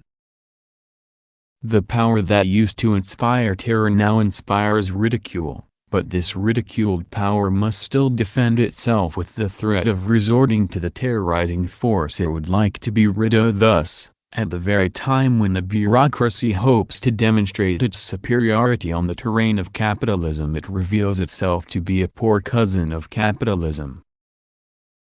Just as its actual history contradicts its fide of legality and its crudely maintained ignorance contradicts its scientific pretensions, its attempt to vie with the bourgeoisie in the production of commodity abundance is stymied by the fact that such abundance contains its own implicit ideology and is generally accompanied by the freedom to choose from an unlimited range of spectacular pseudo-alternatives, a pseudo-freedom that remains incompatible with the bureaucracy's ideology. 111 The bureaucracy's ideological title to ownership is already collapsing at the international level. The power that established itself nationally in the name of an ostensibly internationalist perspective is now forced to recognize that it can no longer impose its system of lies beyond its own national borders. The unequal economic development of diverse bureaucracies with competing interests that have succeeded in establishing their own socialism in more than one country has led to an all-out public confrontation between the Russian lie and the Chinese lie. From this point on, each bureaucracy in power will have to find its own way, and the same is true for each of the totalitarian parties aspiring to such power, notably those that still survive from the Stalinist period among certain national working classes. This international collapse has been further aggravated by the expressions of internal negation, which first became visible to the outside world when the workers of East Berlin revolted against the bureaucrats and demanded a government of steel workers, a negation which in one case has already gone to the point of sovereign workers' councils in Hungary. But in the final analysis, this crumbling of the global alliance based on the bureaucratic hoax is also a very unfavorable development for the future of capitalist society. The bourgeoisie is in the process of losing the adversary that objectively supported it by providing an illusory unification of all opposition to the existing order. This division of labor between two mutually reinforcing forms of the spectacle comes to an end when the pseudo-revolutionary role in turn divides. The spectacular component of the destruction of the working class movement is itself headed for destruction. 112 The only current partisans of the Leninist illusion are the various Trotskyist tendencies, which stubbornly persist in identifying the proletarian project with an ideologically based hierarchical organization despite all the historical experiences that have refuted that perspective. The distance that separates Trotskyism from a revolutionary critique of present-day society is related to the deferential distance the Trotskyists maintain regarding positions that were already mistaken when they were acted on in real struggles. Trotsky remained fundamentally loyal to the upper bureaucracy until 1927, while striving to gain control of it so as to make it resume a genuinely Bolshevik foreign policy. It is well known, for example, that in order to help conceal Lenin's famous testament he went so far as to slanderously disavow his own supporter Max Eastman, who had made it public. Trotsky was doomed by his basic perspective, because once the bureaucracy became aware that it had evolved into a counter-revolutionary class on the domestic front, it was bound to opt for a similarly counter-revolutionary role in other countries, though still, of course, in the name of revolution. Trotsky's subsequent efforts to create a Fourth International reflect the same inconsistency.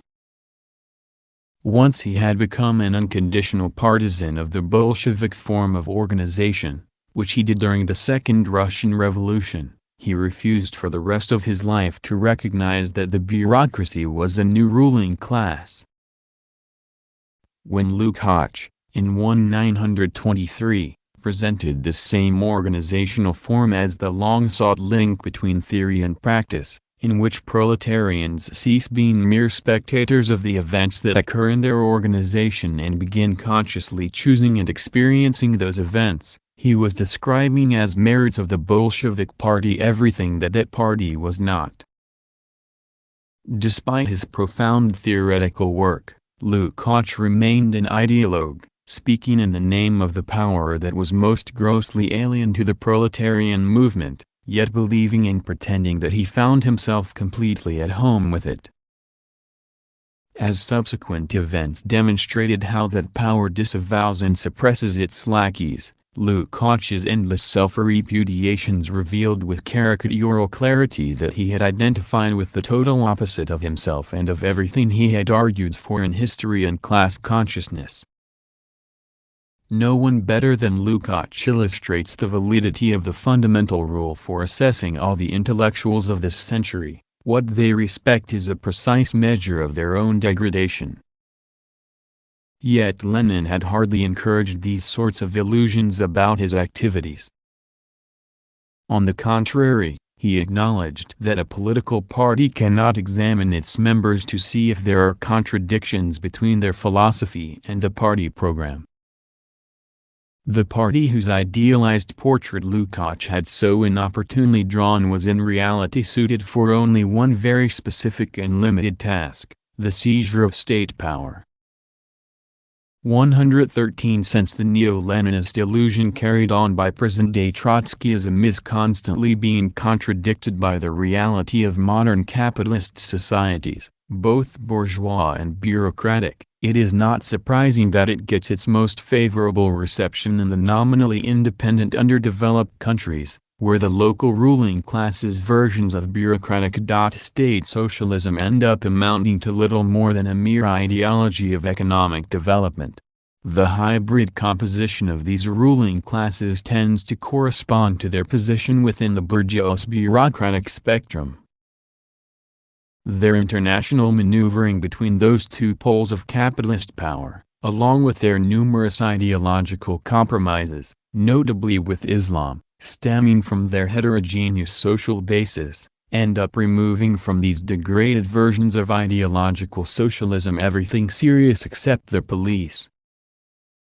One type of bureaucracy establishes itself by forging an organization capable of combining national struggle with agrarian peasant revolt. It then, as in China, tends to apply the Stalinist model of industrialization in societies that are even less developed than Russia was in 1917. A bureaucracy able to industrialize the nation may also develop out of the petty bourgeoisie, with power being seized by army officers, as happened in Egypt. In other situations, such as the aftermath of the Algerian War of Independence, a bureaucracy that has established itself as a parastate authority in the course of struggle may seek a stabilizing compromise by merging with a weak national bourgeoisie. Finally, in the former colonies of Black Africa that remain openly tied to the American and European bourgeoisie, a local bourgeoisie constitutes itself, usually forming around the traditional tribal chiefs, through its possession of the state. Foreign imperialism remains the real master of the economy of these countries, but at a certain stage its native agents are rewarded for their sale of local products by being granted possession of the local state, a state that is independent from the local masses but not from imperialism. Able of accumulating capital, this artificial bourgeoisie does nothing but squander the surplus value it extracts from local labor and the subsidies it receives from the foreign states and international monopolies that are its protectors. Because of the obvious inability of these bourgeois classes to fulfill the normal economic functions of a bourgeoisie, they soon find themselves challenged by oppositional movements based on the bureaucratic model, more or less adapted to particular local conditions. But if such bureaucracies succeed in their fundamental project of industrialization, they produce the historical conditions for their own defeat. By accumulating capital they also accumulate the proletariat, thus creating their own negation in countries where that negation had not previously existed. 114 In the course of this complex and terrible evolution which has brought the era of class struggles to a new set of conditions, The proletariat of the industrial countries has lost its ability to assert its own independent perspective. In a fundamental sense, it has also lost its illusions. But it has not lost its being. The proletariat has not been eliminated. It remains irreducibly present within the intensified alienation of modern capitalism.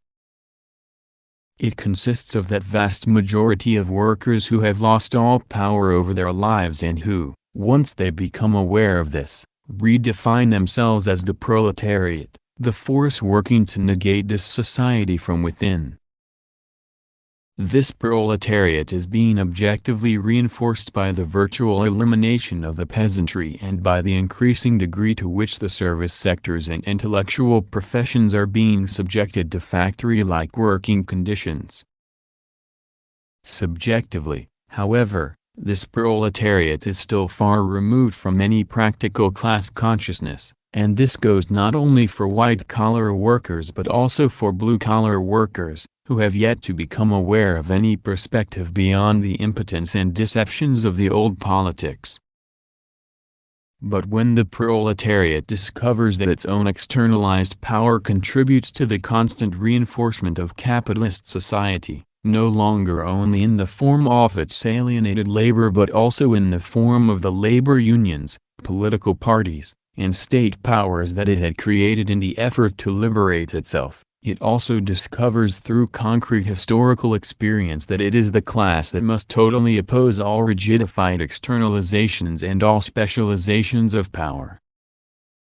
It bears a revolution that cannot leave anything outside itself, a revolution embodying the permanent domination of the present over the past and a total critique of separation, and it must discover the appropriate forms of action to carry out this revolution. No quantitative amelioration of its impoverishment, no illusory participation in a hierarchized system, can provide a lasting cure for its dissatisfaction, because the proletariat cannot truly recognize itself in any particular wrong it has suffered, nor in the righting of any particular wrong. It cannot recognize itself even in the righting of many such wrongs, but only in the righting of the absolute wrong of being excluded from any real life. 115 new signs of negation are proliferating in the most economically advanced countries. Although these signs are misunderstood and falsified by the spectacle, they are sufficient proof that a new period has begun. We have already seen the failure of the first proletarian assault against capitalism. Now we are witnessing the failure of capitalist abundance. On one hand, anti-union struggles of Western workers are being repressed first of all by the unions, on the other, rebellious youth are raising new protests which are still vague and conference-mused but which clearly imply a rejection of art, of everyday life, and of the old specialized politics. These are two sides of a new spontaneous struggle that is at first taking on a criminal appearance. They foreshadow a second proletarian assault against class society. As the lost children of this as yet immobile army reappear on this battleground, a battleground which has changed and yet remains the same, they are following a new General Lud who, this time, urges them to attack the machinery of permitted consumption.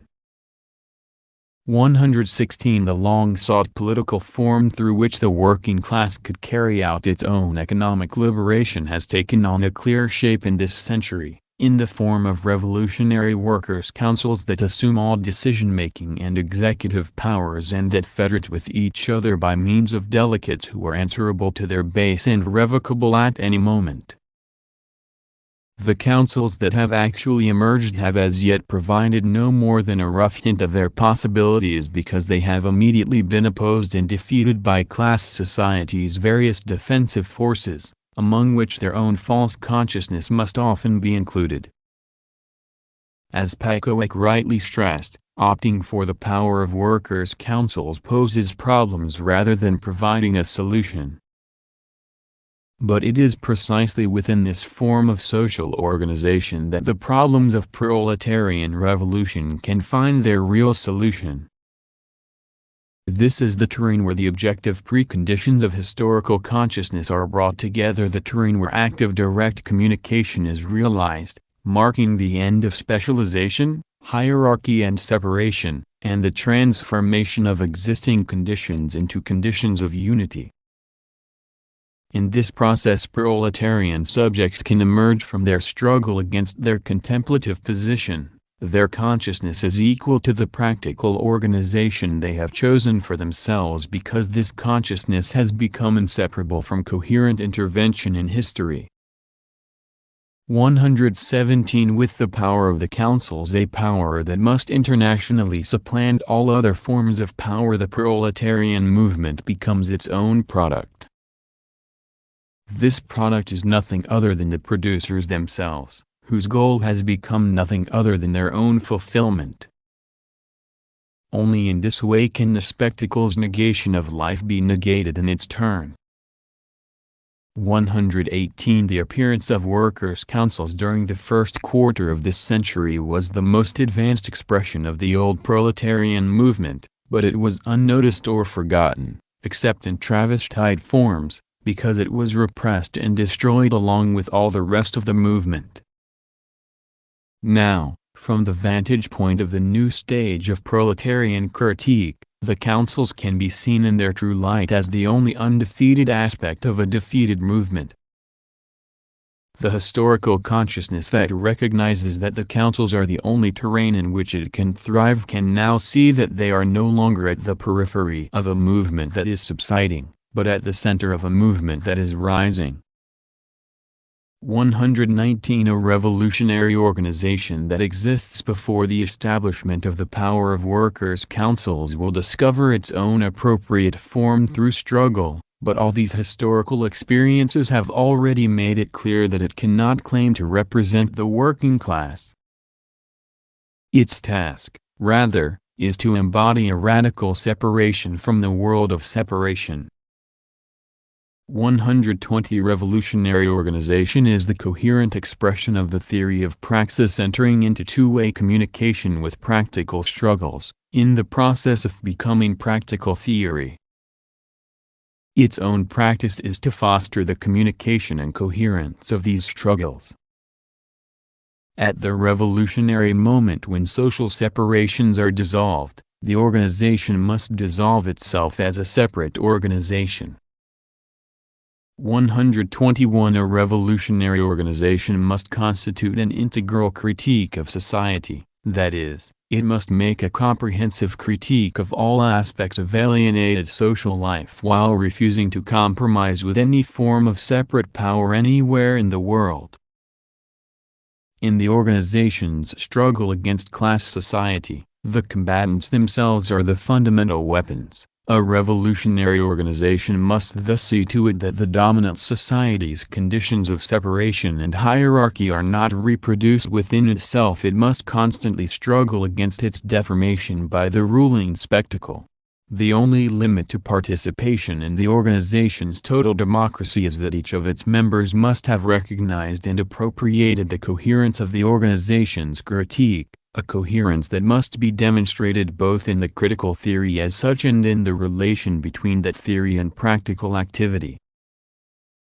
122 As capitalism's ever-intensifying imposition of alienation at all levels makes it increasingly hard for workers to recognize and name their own impoverishment, putting them in the position of having to reject that impoverishment in its totality or not at all. Revolutionary organization has had to learn that it can no longer combat alienation by means of alienated forms of struggle. 123 Proletarian revolution depends entirely on the condition that, for the first time, theory as understanding of human practice be recognized and lived by the masses. It requires that workers become dialecticians and put their thought into practice. It thus demands of people without qualities more than the bourgeois revolution demanded of the qualified individuals it delegated to carry out its tasks, Because the partial ideological consciousness developed by a segment of the bourgeois class was based on the economy, that central part of social life in which that class was already in power. The development of class society to the stage of the spectacular organization of non-life is thus leading the revolutionary project to become visibly what it has already been in essence. 124 Revolutionary theory is now the enemy of all revolutionary ideology, and it knows it.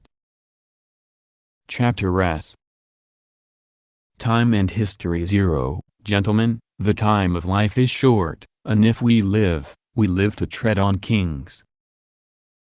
Shakespeare, Henry TV, Part I 125 Man, the negative being who is solely to the extent that he suppresses being, is identical with time. Man's appropriation of his own nature is at the same time his grasp of the development of the universe. History is itself a real part of natural history, of the transformation of nature into man. Marx. Conversely, this natural history exists effectively only through the process of human history, the only vantage point from which one can take in that historical totality, like the modern telescope whose power enables us to look back in time at the receding nebulas at the periphery of the universe. History has always existed, but not always in its historical form. The temporalization of humanity, brought about through the mediation of a society, amounts to a humanization of time. The unconscious movement of time becomes manifest and true within historical consciousness. 126 True, though still hidden, historical movement begins with the slow and imperceptible development of the real nature of man, the nature that is born with human history, out of the generative action of human society. But even when such a society has developed a technology and a language and is already a product of its own history, it is conscious only of a perpetual present. Knowledge is carried on only by the living, never going beyond the memory of the society's oldest members. Neither death nor procreation is understood as a law of time. Time remains motionless, like an enclosed space. When the more complex society finally becomes conscious of time, it tries to negate it, for it views time not as something that passes, but as something that returns. This static type of society organizes time in a cyclical manner, in accordance with its own direct experience of nature. 127 Cyclical time is already dominant among the nomadic peoples because they find the same conditions repeated at each stage of their journey. As Hegel notes, the wandering of nomads is only formal because it is limited to uniform spaces. When a society settles in a particular location and gives space a content by developing distinctive areas within it, it finds itself confined within that locality. The periodic return to similar places now becomes the pure return of time in the same place, the repetition of a sequence of activities. The transition from pastoral nomadism to sedentary agriculture marks the end of an idle and contentless freedom and the beginning of labor. The agrarian mode of production, governed by the rhythm of the seasons, is the basis for fully developed cyclical time. Eternity is within this time, it is the return of the same here on earth. Myth is the unitary mental construct which guarantees that the cosmic order conforms with the order that the society has in fact already established within its frontiers. 128 The social appropriation of time and the production of man by human labor develop within a society divided into classes. The power that establishes itself above the poverty of the society of cyclical time, the class that organizes this social labor and appropriates its limited surplus value, simultaneously appropriates the temporal surplus value resulting from its organization of social time. It alone possesses the irreversible time of the living. The wealth that can only be concentrated in the hands of the rulers and spent in extravagant festivities amounts to a squandering of historical time at the surface of society. The owners of this historical surplus value are the only ones in a position to know and enjoy real events. Separated from the collective organization of time associated with the repetitive production at the base of social life, this historical time flows independently above its own static community. This is the time of adventure and war, the time in which the masters of cyclical society pursue their personal histories. It is also the time that emerges in the clashes with foreign communities that disrupt the unchanging social order. History thus arises as something alien to people, as something they never sought and from which they had thought themselves protected. But it also revives the negative human restlessness that had been at the very origin of this whole, temporarily dormant, development. 129 In itself, cyclical time is a time without conflict. But conflict emerges even in this infancy of time, as history first struggles to become history in the practical activity of the masters. This history creates a surface irreversibility, its movement constitutes the very time it uses up within the inexhaustible time of cyclical society. 130 Static societies are societies that have reduced their historical movement to a minimum, that have managed to maintain their internal conflicts and their conflicts with the natural and human environment in a constant equilibrium. Although the extraordinary diversity of the institutions established for this purpose bears eloquent testimony to the flexibility of human nature's self-creation, this diversity is apparent only to the external observer, the ethnologist who looks back from the vantage point of historical time. In each of these societies a definitive organizational structure has eliminated any possibility of change. The total conformism of their social practices, with which all human possibilities are identified for all time, has no external limit but the fear of falling back into a formless animal condition. The members of these societies remain human at the price of always remaining the same. 131 With the emergence of political power which seems to be associated with the last great technological revolutions, such as iron smelting, at the threshold of a period that would experience no further major upheavals until the rise of modern industry, kinship ties begin to dissolve. The succession of generations within a natural, purely cyclical time begins to be replaced by a linear succession of powers and events. This irreversible time is the time of those who rule, and the dynasty is its first unit of measurement. Writing is the ruler's weapon. In writing, language attains its complete independence as a mediation between consciousnesses. But this independence coincides with the general independence of separate power, the mediation that shapes society. With writing there appears a consciousness that is no longer carried and transmitted directly among the living in impersonal memory, the memory of the administration of society. Writings are the thoughts of the state, archives are its memory, novalis. 132 The chronicle is the expression of the irreversible time of power. It also serves to inspire the continued progression of that time by recording the past out of which it has developed, since this orientation of time tends to collapse with the fall of each particular power and would otherwise sink back into the indifferent oblivion of cyclical time, the only time known to the peasant masses who, during the rise and fall of all the empires and their chronologies, never change. The owners of history have given time a direction which is also a meaning. But this history develops and perishes separately, leaving the underlying society unchanged, because it remains separated from the common reality. This is why we tend to reduce the history of Oriental empires to a history of religions, The chronologies that have fallen to ruins have left nothing but the seemingly independent history of the illusions that veiled them.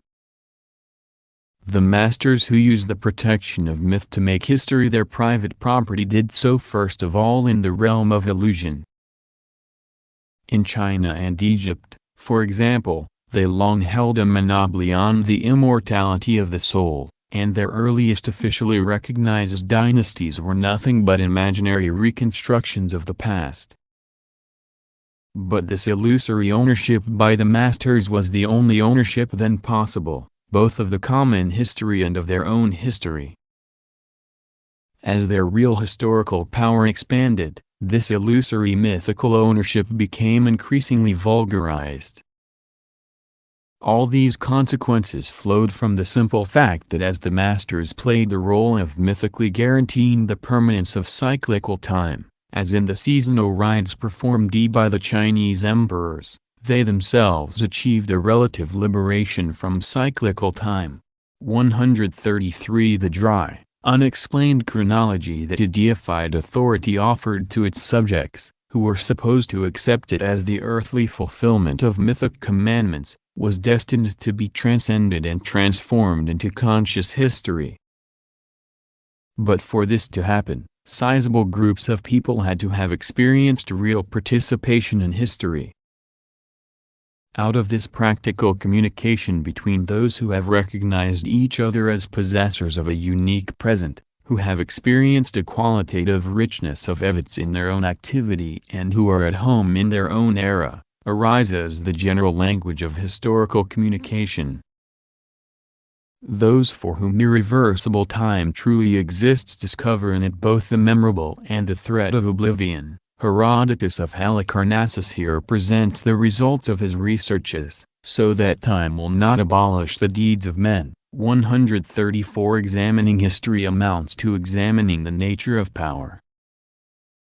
Greece was the moment when power and changes in power were first debated and understood. It was a democracy of the masters of society, a total contrast to the despotic state, where power settles accounts only with itself, within the impenetrable obscurity of its inner sanctum, by means of palace revolutions, which are beyond the pale of discussion whether they fail or succeed.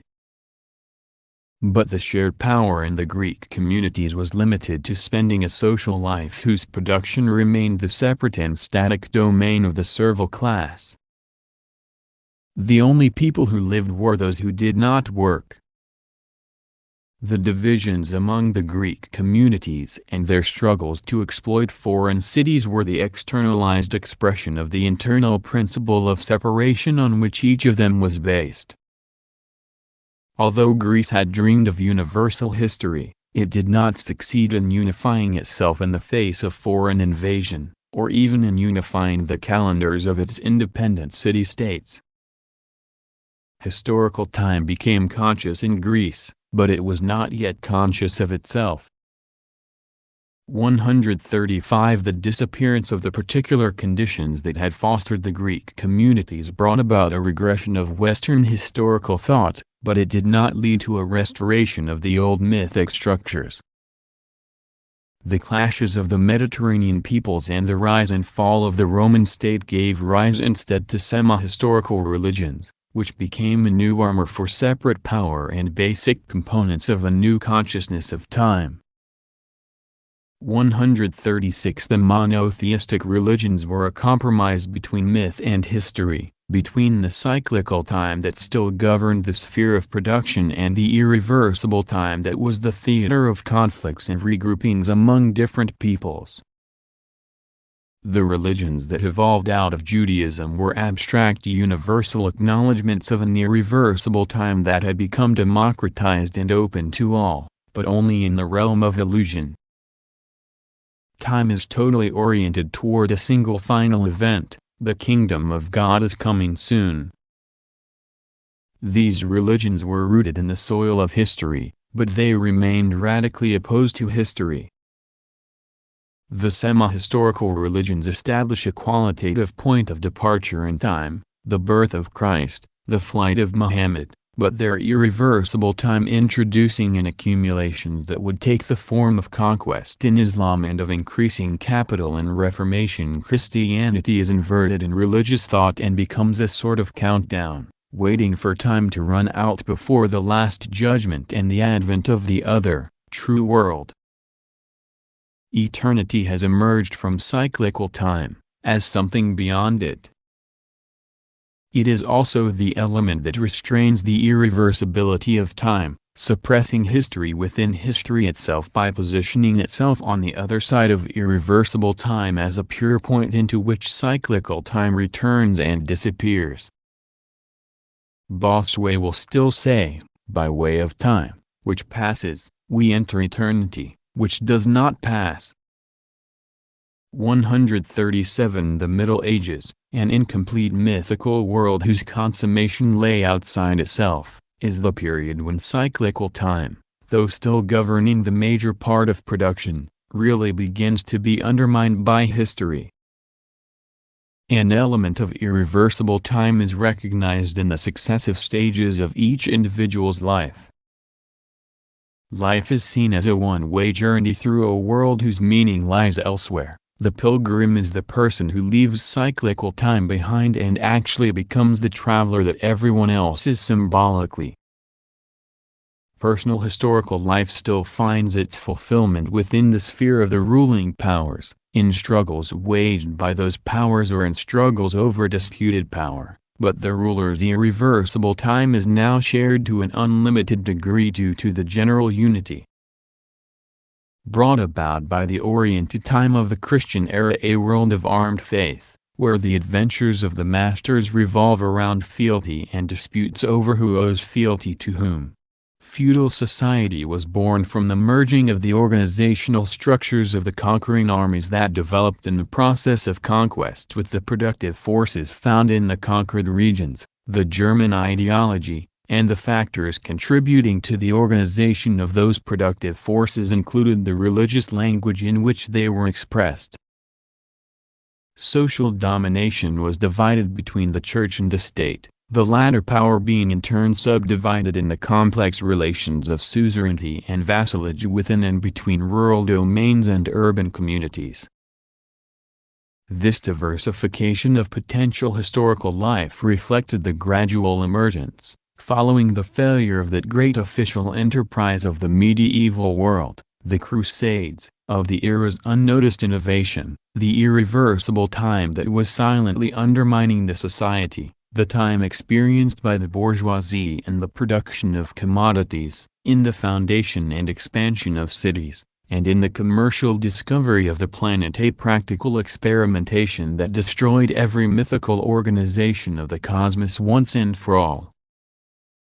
138. With the waning of the Middle Ages, the irreversible time that had invaded society was experienced by a consciousness still attached to the old order as an obsession with death.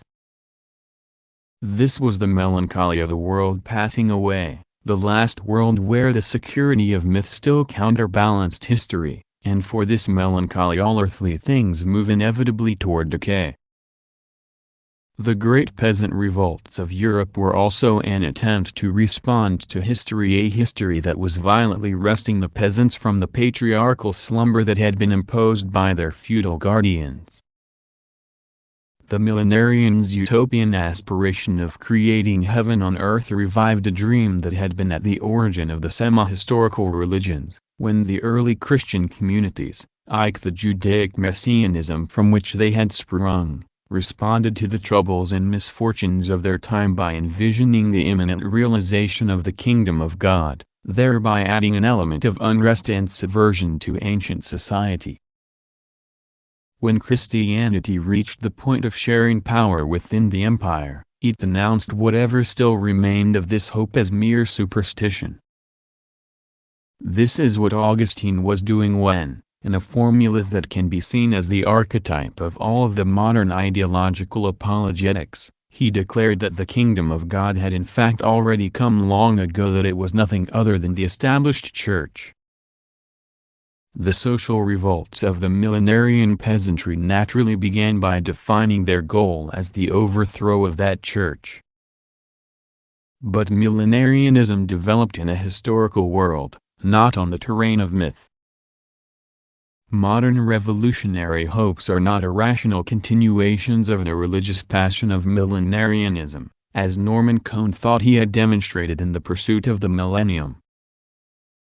On the contrary, millenarianism, revolutionary class struggle speaking the language of religion for the last time, was already a modern revolutionary tendency, a tendency that lacked only the consciousness that it was a purely historical movement. The millenarians were doomed to defeat because they were unable to recognize their revolution as their own undertaking. The fact that they hesitated to act until they had received some external sign of God's will was an ideological corollary to the insurgent peasants' practice of following leaders from outside their own ranks. The peasant class could not attain a clear understanding of the workings of society or of how to conduct its own struggle, and because it lacked these conditions for unifying its action and consciousness, it expressed its project and waged its wars with the imagery of an earthly paradise. 139 The Renaissance was a joyous break with eternity. Though seeking its heritage and legitimacy in the ancient world, it represented a new form of historical life. Its irreversible time was that of a never-ending accumulation of knowledge, and the historical consciousness engendered by the experience of democratic communities and of the forces that destroy them now took up once again, with Machiavelli, the analysis of secularized power, saying the previously unsayable about the state. In the exuberant life of the Italian cities, in the creation of festivals, life is experienced as an enjoyment of the passage of time. But this enjoyment of transience is itself transient. The Song of Lorenzo de' Medici, which Burckhardt considered the very spirit of the Renaissance, is the eulogy this fragile historical festival delivers on itself. How beautiful the spring of life and how quickly it vanishes. 140 The constant tendency toward the monopolization of historical life by the absolute monarchist state, a transitional form on the way to complete domination by the bourgeois class, brings into clear view the nature of the bourgeoisie's new type of irreversible time. The bourgeoisie is associated with labor time, which has finally been freed from cyclical time. With the bourgeoisie, work becomes work that transforms historical conditions. The bourgeoisie is the first ruling class for which work is of value. And the bourgeoisie, which suppresses all privilege and recognizes no value that does not stem from the exploitation of labor, has appropriately identified its own value as a ruling class with labor, and has made the progress of labor the measure of its own progress. The class that accumulates commodities and capital continually modifies nature by modifying labor itself, by unleashing labor's productivity. At the stage of absolute monarchy, all social life was already concentrated within the ornamented poverty of the court, the gaudy trappings of a bleak state administration whose apex was the profession of king. All particular historical freedoms had to surrender to this new power. The free play of the feudal lords' irreversible time came to an end in their lost battles in the Fronde and in the Scottish uprising in support of Charles Edward. The world now had a new foundation. 141 The victory of the bourgeoisie is the victory of a profoundly historical time, because it is the time corresponding to an economic production that continuously transforms society from top to bottom. So long as agrarian production remained the predominant form of labor, the cyclical time that remained at the base of society reinforced the joint forces of tradition, which tended to hold back any historical movement. But the irreversible time of the bourgeois economy eradicates those vestiges throughout the world. History, which until then had seemed to involve only the actions of individual members of the ruling class, and which had thus been recorded as a mere chronology of events, is now understood as a general movement, a relentless movement that crushes any individuals in its path. By discovering its basis in political economy, history becomes aware of what had previously been unconscious, but its basis remains unconscious because it cannot be brought to light. This blind prehistory, this new fate that no one controls, is the only thing that the commodity economy has democratized. 142 The history that is present in all the depths of society tends to become invisible at the surface. The triumph of irreversible time is also its metamorphosis into a time of things, because its victory was brought about by the mass production of objects in accordance with the laws of the commodity. The main product that economic development has transformed from a luxurious rarity to a commonly consumed item is thus history itself, but only in the form of the history of the abstract movement of things that dominates all qualitative aspects of life. While the earlier cyclical time had supported an increasing degree of historical time lived by individuals and groups, the irreversible time of production tends to socially eliminate such lived time. 143 The bourgeoisie has thus made irreversible historical time known and has imposed it on society, but it has prevented society from using it. Once there was history, but not anymore, because the class of owners of the economy, which is inextricably tied to economic history, must repress every other irreversible use of time because it is directly threatened by them all. The ruling class, made up of specialists in the possession of things who are themselves therefore possessed by things, is forced to link its fate with the preservation of this reified history, that is, with the preservation of a new immobility within history.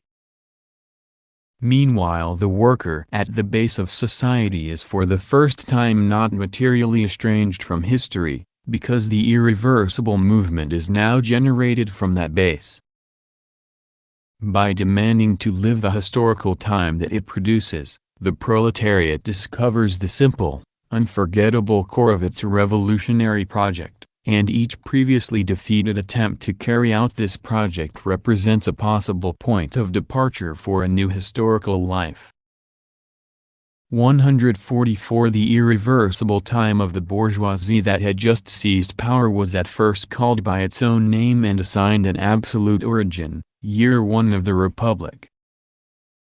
But the revolutionary ideology of general freedom that had served to overthrow the last remnants of a myth-based ordering of values, along with all the traditional forms of social control, was already unable to completely conceal the real goal that it had draped in Roman costume: unrestricted freedom of trade.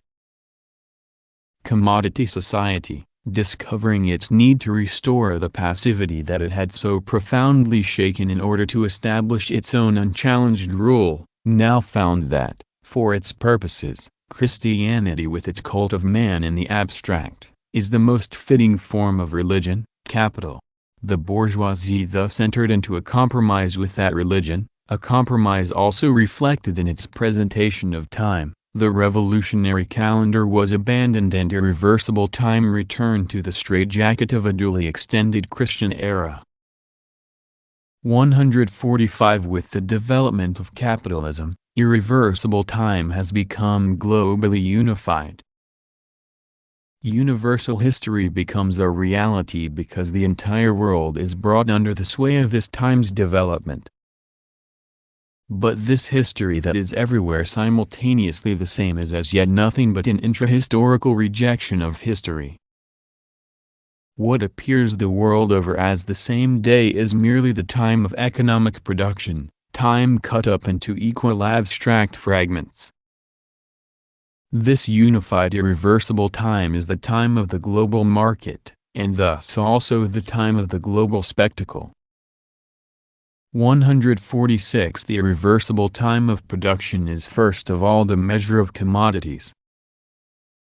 The time officially recognized throughout the world as the general time of society actually only reflects the specialized interests that constitute it, and thus is merely one particular type of time. Chapter 6.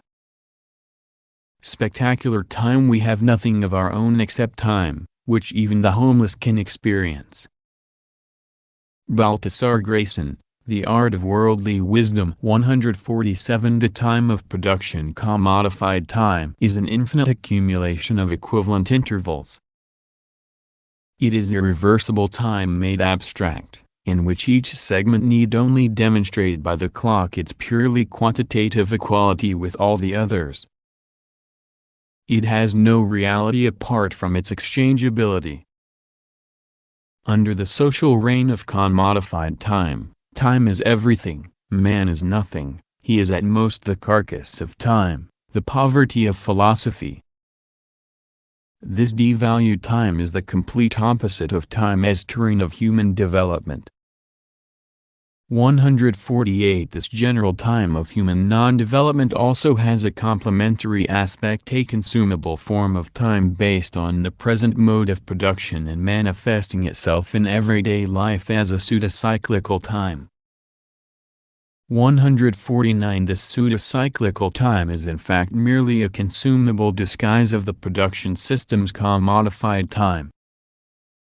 It exhibits the latter's essential traits: homogeneous exchangeable units and suppression of any qualitative dimension.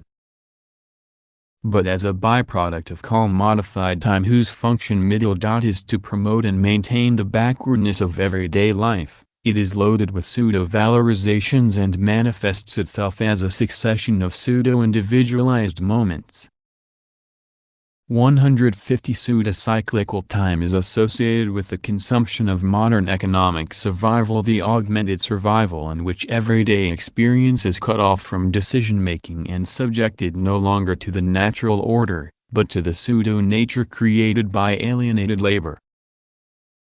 It is thus quite natural that it echoes the old cyclical rhythm that governed survival in pre-industrial societies, incorporating the natural vestiges of cyclical time while generating new variants, day and night, work and weekend, periodic vacations. 151. Pseudo-cyclical time is a time that has been transformed by industry. The time based on commodity production is itself a consumable commodity, one that recombines everything that the disintegration of the old unitary societies had differentiated into private life, economic life, political life.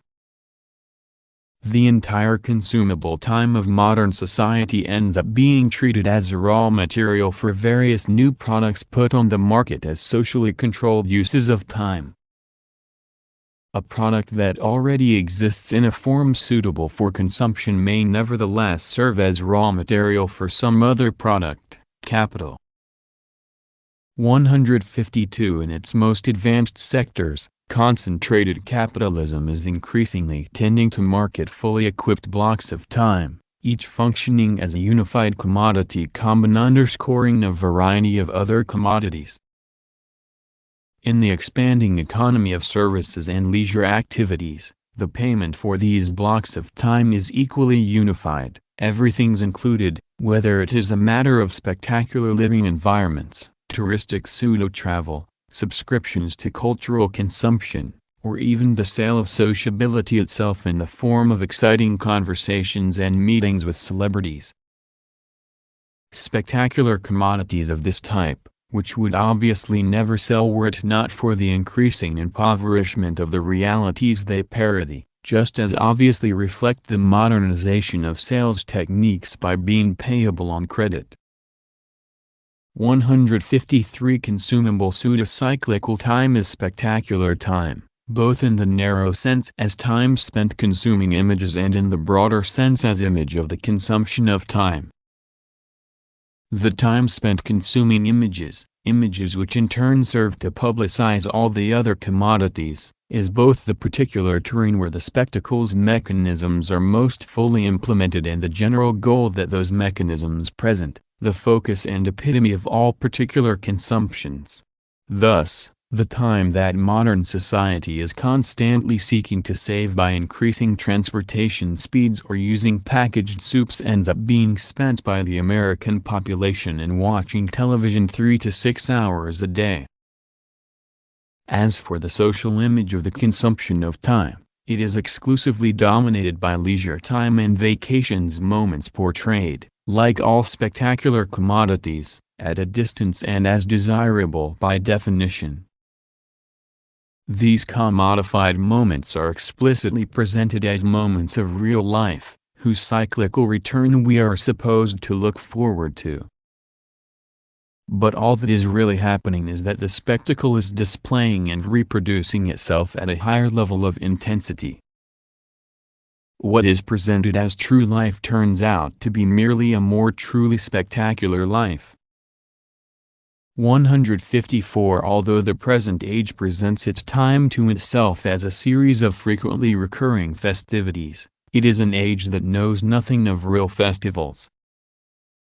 The moments within cyclical time when members of a community joined together in a luxurious expenditure of life are impossible for a society that lacks both community and luxury.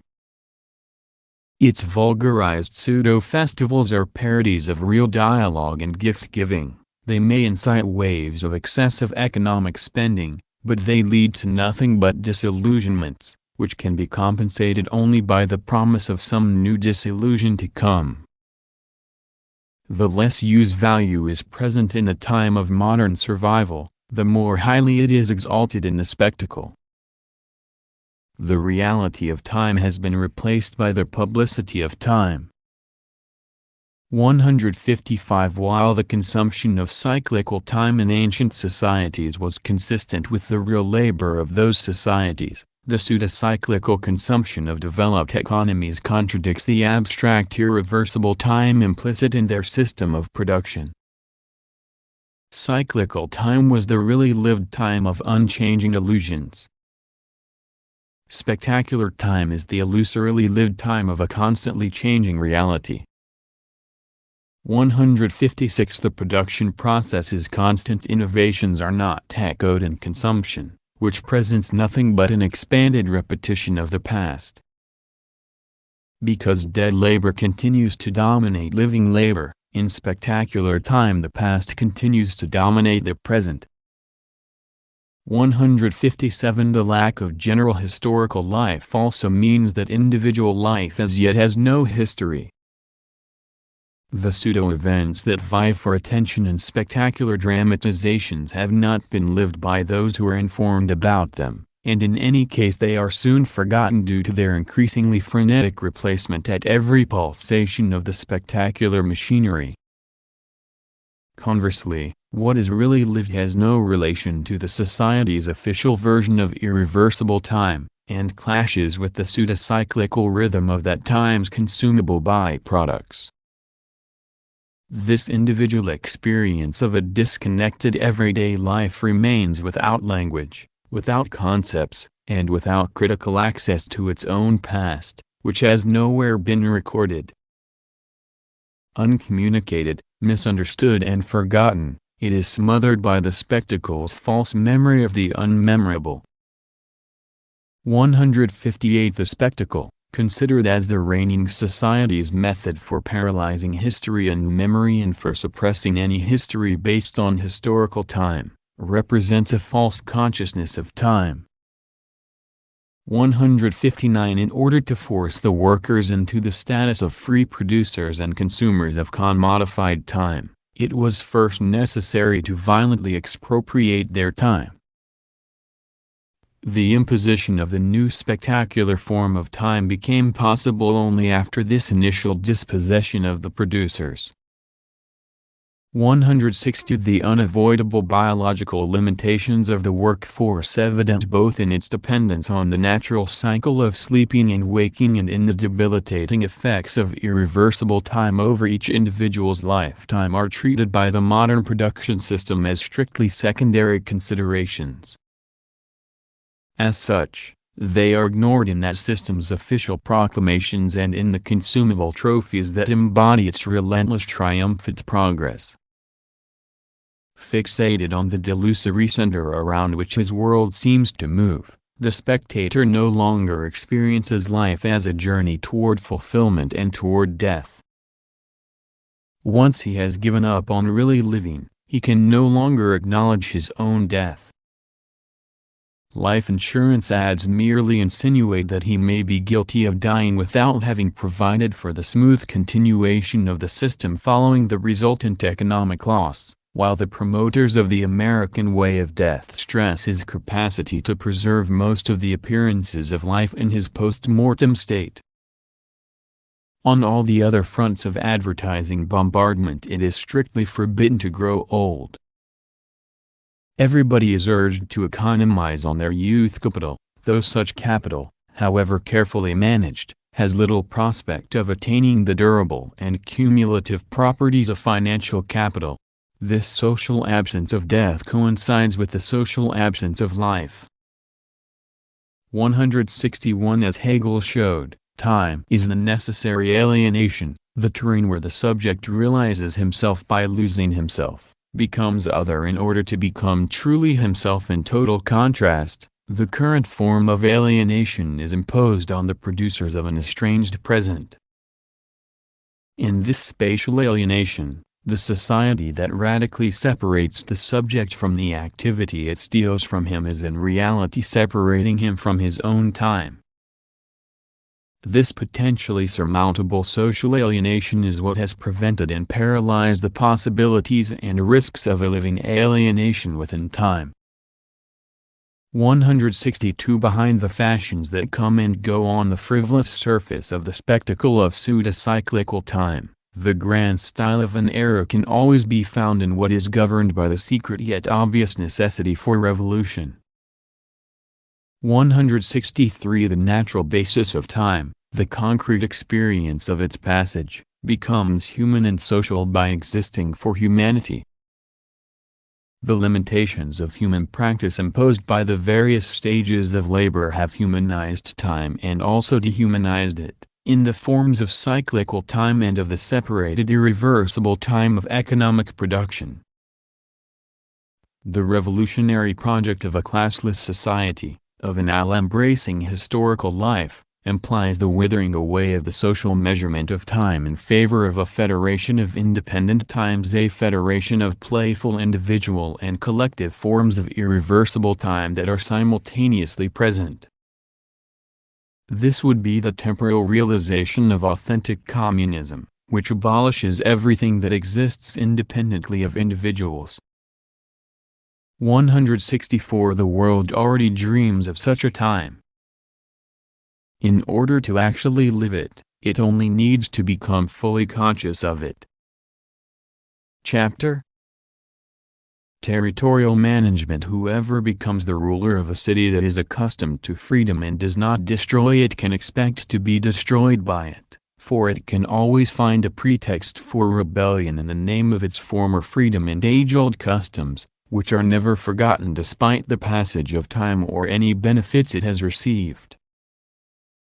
No matter what the ruler does or what precautions he takes, the inhabitants will never forget that freedom or those customs unless they are separated or dispersed. J. Machiavelli, The Prince. 165. Capitalist production has unified space, breaking down the boundaries between one society and the next.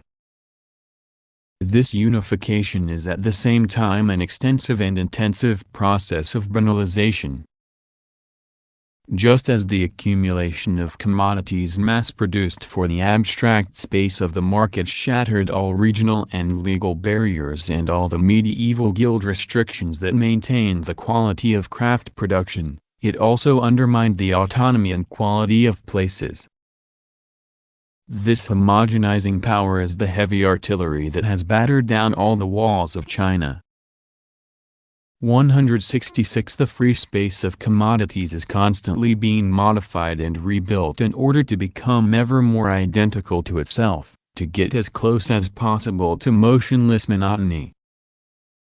167. While eliminating geographical distance, this society produces a new internal distance in the form of spectacular separation. 168 Tourism. Human circulation packaged for consumption. A byproduct of the circulation of commodities is the opportunity to go and see what has been banalized. The economic organization of travel to different places already guarantees their equivalence. The modernization that has eliminated the time involved in travel has simultaneously eliminated any real space from it. 169 The society that reshapes its entire surroundings has evolved its own special technique for molding its very territory, which constitutes the material underpinning for all the facets of this project. Urbanism. City planning is capitalism's method for taking over the natural and human-made environment. Following its logical development toward total domination, capitalism now can and must refashion the totality of space into its own particular decor. 170 The capitalist need that is satisfied by urbanism's conspicuous petrification of life can be described in Hegelian terms as a total predominance of a peaceful coexistence within space over the restless becoming that takes place in the progression of time. 171 While all the technical forces of capitalism contribute toward various forms of separation, urbanism provides the material foundation for those forces and prepares the ground for their deployment. It is the very technology of separation. 172 Urbanism is the modern method for solving the ongoing problem of safeguarding class power by atomizing the workers, who had been dangerously brought together by the conditions of urban production. The constant struggle that has had to be waged against anything that might lead to such coming together has found urbanism to be its most effective field of operation. The efforts of all the established powers since the experiences of the French Revolution to increase the means of maintaining law and order in the streets have finally culminated in the suppression of the streets. Describing what he terms a one-way system, Lewis Mumford points out that with the present means of long-distance mass communication, sprawling isolation has proved an even more effective method of keeping a population under control, the city in history. But the general trend toward isolation, which is the underlying essence of urbanism, must also include a controlled reintegration of the workers in accordance with the planned needs of production and consumption. This reintegration into the system means bringing isolated individuals together as isolated individuals.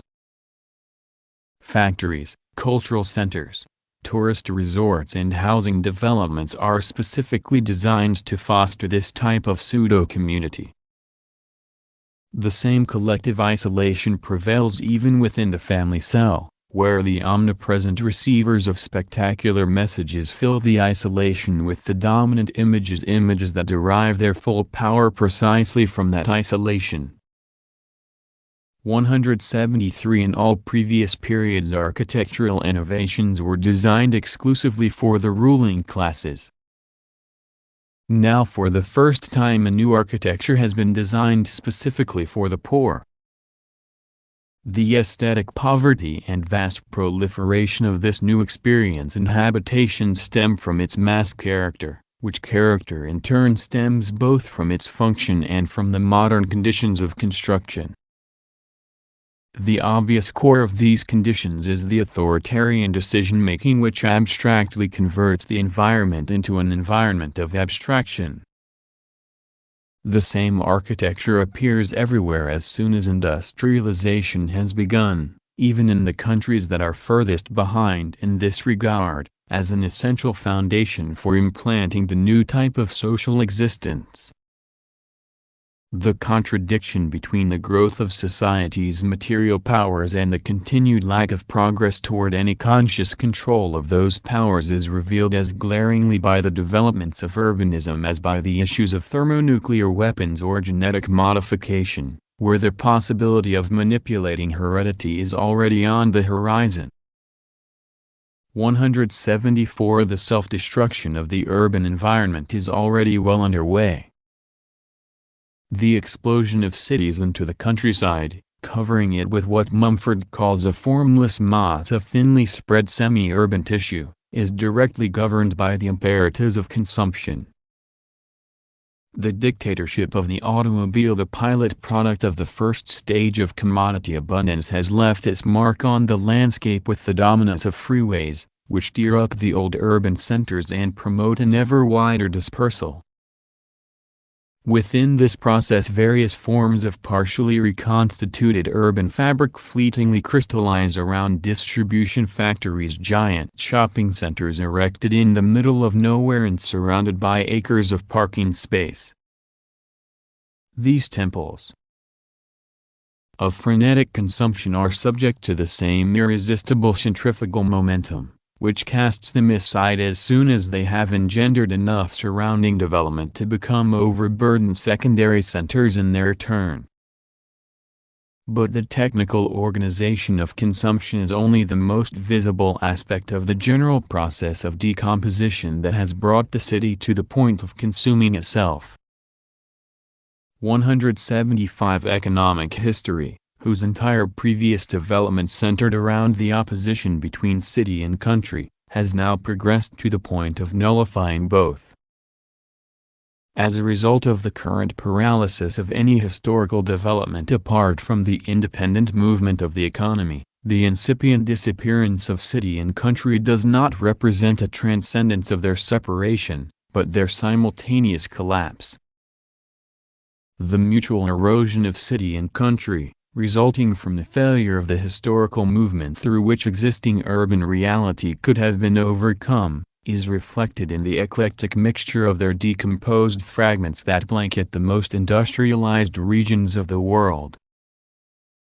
176 Universal history was born in cities, and it reached maturity with the city's decisive victory over the country.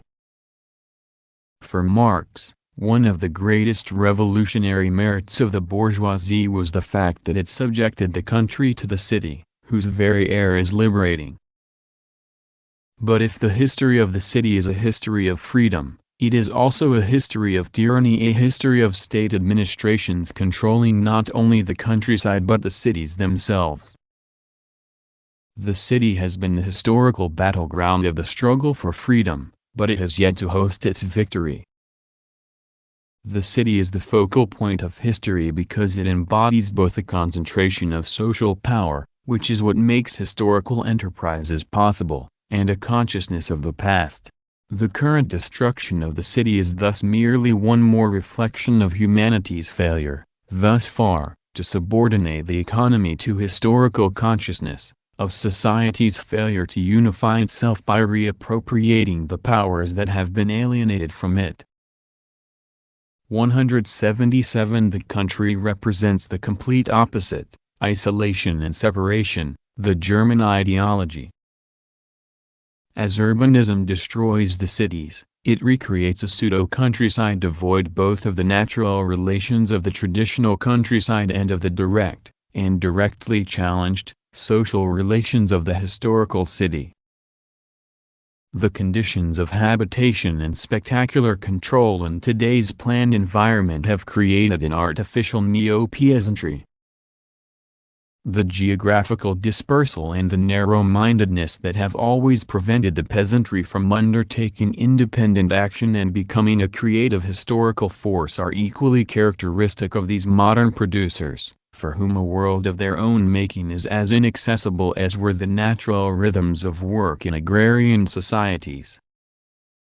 The peasantry was the steadfast foundation of Oriental despotism, in that its inherent fragmentation gave rise to a natural tendency toward bureaucratic centralization. The neo-peasantry produced by the increasing bureaucratization of the modern state differs from the old peasantry in that its apathy must now be historically manufactured and maintained. Natural ignorance has been replaced by the organized spectacle of falsifications. The new cities inhabited by this technological pseudo-peasantry are a glaring expression of the repression of historical time on which they have been built. Their motto could be, "Nothing will ever happen here, and nothing ever has." The forces of historical absence have begun to create their own landscape because historical liberation, which must take place in the cities, has not yet occurred. 178. The history that threatens this twilight world could potentially subject space to a directly experienced time. Proletarian revolution is this critique of human geography through which individuals and communities will be able to create places and events commensurate with the appropriation no longer just of their work, but of their entire history. The ever-changing playing field of this new world and the freely chosen variations in the rules of the game will regenerate a diversity of local scenes that are independent without being insular, thereby reviving the possibility of authentic journeys within an authentic life that is itself understood as a journey containing its whole meaning within itself. 179. The most revolutionary idea concerning urbanism is not itself urbanistic, technological or aesthetic. It is the project of reconstructing the entire environment in accordance with the needs of the power of workers' councils, of the anti-state dictatorship of the proletariat, of executory dialogue. Such councils, which can be effective only if they transform existing conditions in their entirety, cannot set themselves any lesser task if they wish to be recognized and to recognize themselves in a world of their own making. Chapter S. Negation and consumption within culture. Do you really believe that these Germans will make a political revolution in our lifetime? L/V friend, that is just wishful thinking. Let us judge Germany on the basis of its present history, and surely you are not going to object that all its history is falsified, or that all its present public life does not reflect the actual state of the people. Read whatever newspapers you please and you cannot fail to be convinced that we never stop, and you must concede that the censorship prevents no one from stopping, celebrating the freedom and national happiness that we enjoy. En route to Marx, March 1843. 180. Culture is the general sphere of knowledge and of representations of lived experiences within historical societies divided into classes. As such, it is a generalizing power which itself exists as a separate entity, as division of intellectual labor and as intellectual labor of division. Culture detached itself from the unity of myth-based society when human life lost its unifying power and when opposites lost their living connections and interactions and became autonomous, the difference between the systems of Fichte and Schelling. In thus gaining its independence, culture embarked on an imperialistic career of self-enrichment that ultimately led to the decline of that independence. The history that gave rise to the relative autonomy of culture, and to the ideological illusions regarding that autonomy, is also expressed as the history of culture. And this whole triumphant history of culture can be understood as a progressive revelation of the inadequacy of culture, as a march toward culture's self-abolition. Culture is the terrain of the quest for lost unity. In the course of this quest, culture as a separate sphere is obliged to negate itself. 181. In the struggle between tradition and innovation, which is the basic theme of internal cultural development in historical societies, innovation always wins. But cultural innovation is generated by nothing other than the total historical movement, a movement which, in becoming conscious of itself as a whole, tends to go beyond its own cultural presuppositions and toward the suppression of all separations. 182. The rapid expansion of society's knowledge, including the understanding that history is the underlying basis of culture, led to the irreversible self-knowledge reflected by the destruction of God. But this first condition of all critique is also the first task of a critique without end. When there are no longer any tenable rules of conduct, each result of culture pushes culture toward its own dissolution. Like philosophy, the moment it achieved full independence, every discipline that becomes autonomous is bound to collapse first as a credible pretension to give a coherent account of the social totality, and ultimately even as a fragmented methodology that might be workable within its own domain. Separate culture's lack of rationality is what dooms it to disappear, because that culture already contains a striving for the victory of the rational. 183 Culture grew out of a history that dissolved the previous way of life, but as a separate sphere within a partially historical society, its understanding and sensory communication inevitably remain partial. It is the meaning of an insufficiently meaningful world. 184 The end of the history of culture manifests itself in two opposing forms: the project of culture's self-transcendence within total history, and its preservation as a dead object for spectacular contemplation. The first tendency has linked its fate to social critique, the second to the defense of class power. 185 Each of these two forms of the end of culture has a unitary existence, both within all the aspects of knowledge and within all the aspects of sensory representation, that is, within what was formerly understood as art in the broadest sense of the word.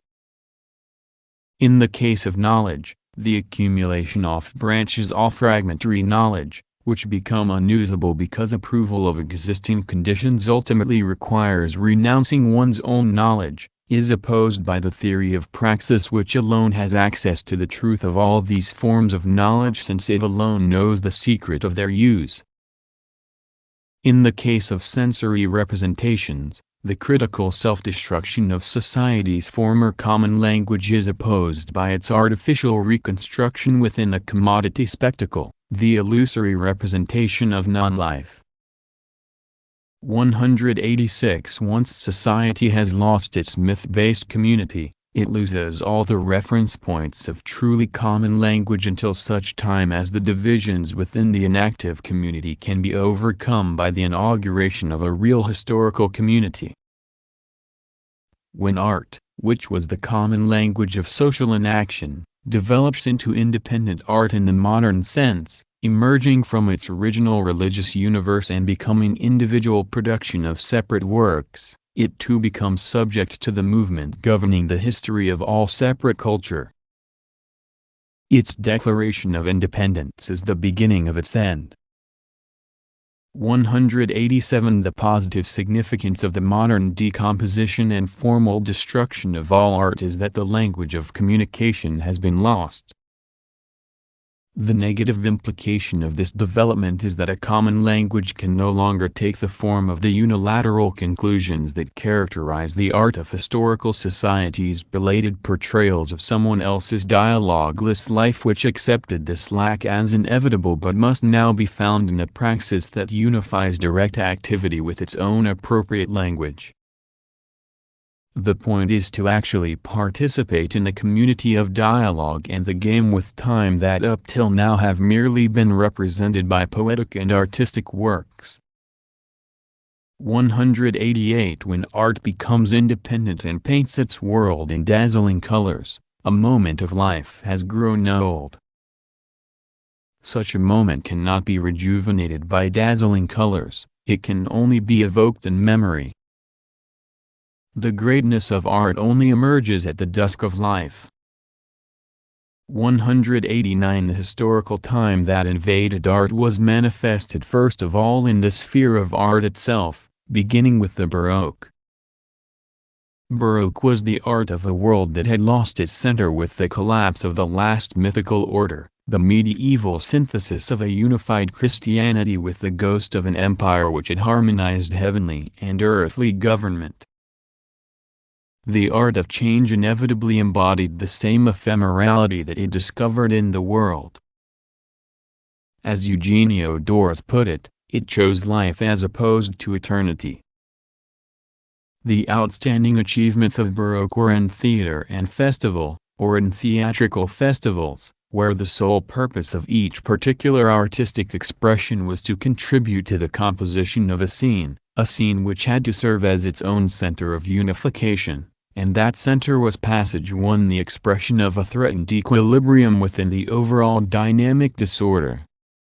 The somewhat excessive emphasis on the concept of Baroque in contemporary aesthetic discussions reflects the awareness that an artistic classicism is no longer possible. The attempts to establish a normative classicism or neoclassicism during the last 3 centuries have been nothing but short-lived artificial constructs speaking the official language of the state, whether of the absolute monarchy or of the revolutionary bourgeoisie draped in Roman togas. What eventually followed Baroque, once it had run its course, was an ever more individualistic art of negation which, from Romanticism to Cubism, continually renewed its assaults until it had fragmented and destroyed the entire artistic sphere. The disappearance of historical art, which was linked to the internal communication of an elite and which had its semi-independent social basis in the partially playful conditions still experienced by the last aristocracies, also reflects the fact that capitalism produced the first form of class power that acknowledges its own total lack of ontological quality, a power whose basis in the mere management of the economy reflects the loss of all human mastery. The comprehensive unity of the Baroque ensemble, which has long been lacking in the world of artistic creation, has in a sense been revived in today's wholesale consumption of the totality of past art.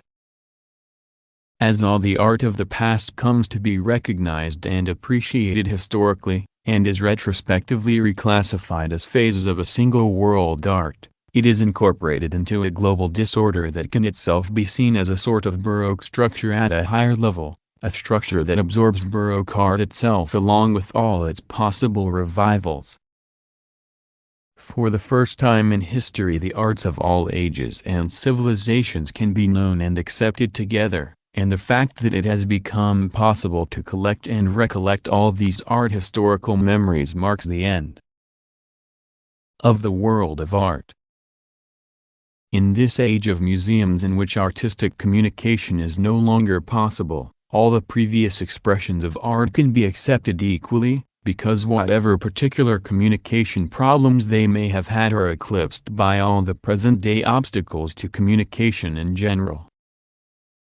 190 Art in its period of dissolution, a movement of negation striving for its own transcendence within a historical society where history is not yet directly lived, is at once an art of change and the purest expression of the impossibility of change.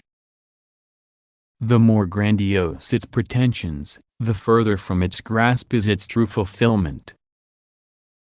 This art is necessarily avant-garde, and at the same time it does not actually exist. Its vanguard is its own disappearance. 191 Dadaism and Surrealism were the two currents that marked the end of modern art.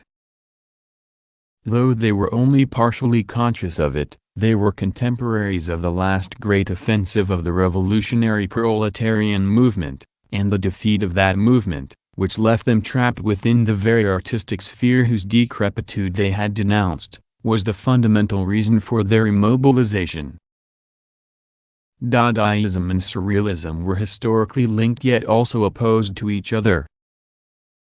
This opposition involved the most important and radical contributions of the two movements, but it also revealed the internal inadequacy of their one-sided critiques. Dadaism sought to abolish art without realizing it, Surrealism sought to realize art without abolishing it. The critical position since developed by the Situationists has shown that the abolition and realization of art are inseparable aspects of a single transcendence of art. 192 The spectacular consumption that preserves past culture in congealed form, including co-opted rehashes of its negative manifestations, gives overt expression in its cultural sector to what it implicitly is in its totality, the communication of the incommunicable. The most extreme destruction of language can be officially welcomed as a positive development because it amounts to yet one more way of flaunting one's acceptance of a status quo where all communication has been smugly declared absent. The critical truth of this destruction, the real life of modern poetry and art, is obviously concealed, since the spectacle, whose function is to use culture to bury all historical memory, applies its own essential strategy in its promotion of modernistic pseudo-innovations. Thus, a school of neo-literature that baldly admits that it does nothing but contemplate the written word for its own sake can pass itself off as something new. Meanwhile, alongside the simple claim that the death of communication has a sufficient beauty of its own, the most modern tendency of spectacular culture, which is also the one most closely linked to the repressive practice of the general organization of society, seeks by means of collective projects to construct complex neo-artistic environments out of decomposed elements, as can be seen in urbanism's attempts to incorporate scraps of art or hybrid aesthetico-technical forms. This is an expression, in the domain of spectacular pseudo-culture, of advanced capitalism's general project of remolding the fragmented worker into a socially integrated personality, a tendency that has been described by recent American sociologists, Reisman, White, etc. In all these areas the goal remains the same: to restructure society without community. 193. As culture becomes completely commodified, it tends to become the star commodity of spectacular society. Clark Kerr, one of the foremost ideologues of this tendency, has calculated that the complex process of the production, distribution and consumption of knowledge already accounts for 29% of the gross national product of the United States. And he predicts that in the second half of this century culture will become the driving force of the American economy, as was the automobile in the first half of this century and the railroad in the last half of the previous century. 194. The task of the various branches of knowledge that are in the process of developing spectacular thought is to justify an unjustifiable society and to establish a general science of false consciousness.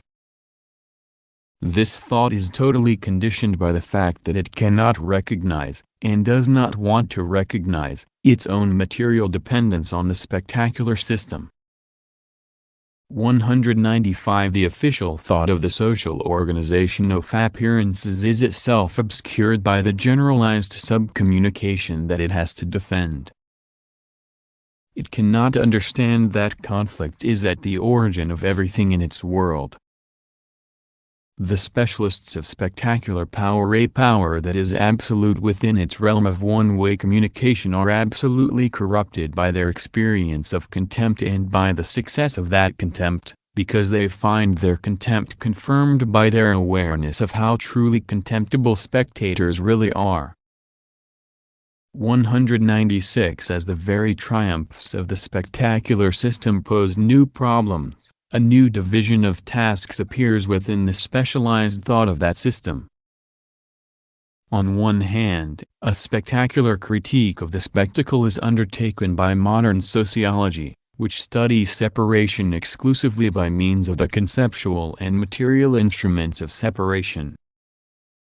On the other, the various disciplines where structuralism has become entrenched are developing an apologetics of the spectacle, a mindless thought that imposes an official amnesia regarding historical practice. But the fake despair of non-dialectical critique and the fake optimism of overt promotion of the system are equally submissive. 197. The sociologists who, first of all in the United States, have begun to raise questions about the living conditions brought about by modern social developments have gathered a great deal of empirical data, but they have failed to grasp the true nature of their object of study because they fail to recognize the critique that is inherent in that object. As a result, those among them who sincerely wish to reform these conditions can only appeal to ethical standards, common sense, moderation, and other measures that are equally inadequate for dealing with the problems in question. Because this method of criticism is unaware of the negativity at the heart of its world, it focuses on describing and deploring an excessive sort of negativity that seems to blight the surface of that world like some irrational parasitic infestation. This outraged goodwill, which even within its own moralizing framework ends up blaming only the external consequences of the system, can see itself as critical only by ignoring the essentially apologetic character of its assumptions and methods. 198 Those who denounce the affluent society's incitement to wastefulness as absurd or dangerous do not understand the purpose of this wastefulness. In the name of economic rationality, they ungratefully condemn the faithful irrational guardians that keep the power of this economic rationality from collapsing. And Borstin, for example, whose book The Image describes spectacle commodity consumption in the United States, never arrives at the concept of the spectacle because he thinks he can treat private life and honest commodities as separate from the excesses he deplores. He fails to understand that the commodity itself made the laws whose honest application leads both to the distinct reality of private life and to its subsequent reconquest by the social consumption of images. 199 Borstin describes the excesses of a world that has become foreign to us as if they were excesses foreign to our world.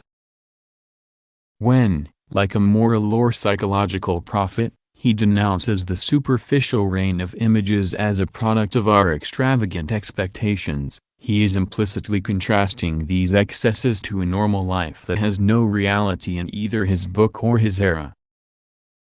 Because the real human life that Borstin evokes is located for him in the past, including the past that was dominated by religious resignation, he has no way of comprehending the true extent of the present society's domination by images.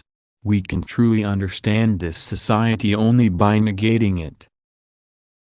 200 A sociology that believes that a separately functioning industrial rationality can be isolated from social life as a whole may go on to view the techniques of reproduction and communication as independent of general industrial development.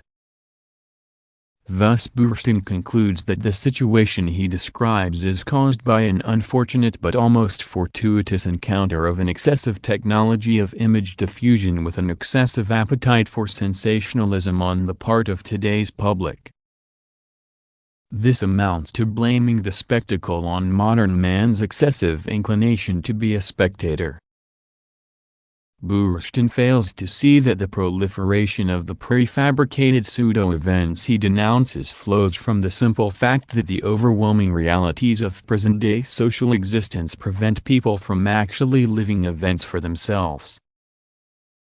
Because history itself haunts modern society like a specter, pseudo-histories have to be concocted at every level of life consumption in order to preserve the threatened equilibrium of the present frozen time.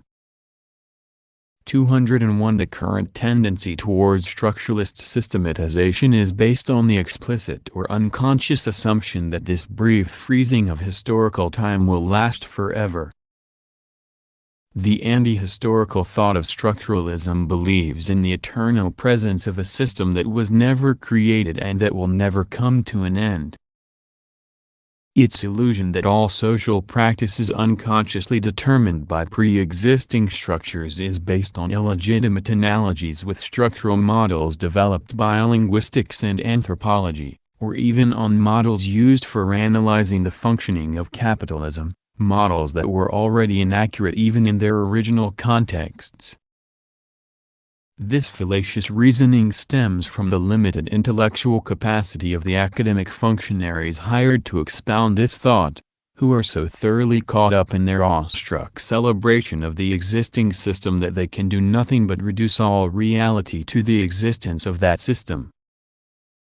202 In order to understand structuralist categories, one must bear in mind that such categories, like those of any other historical social science, reflect forms and conditions of existence.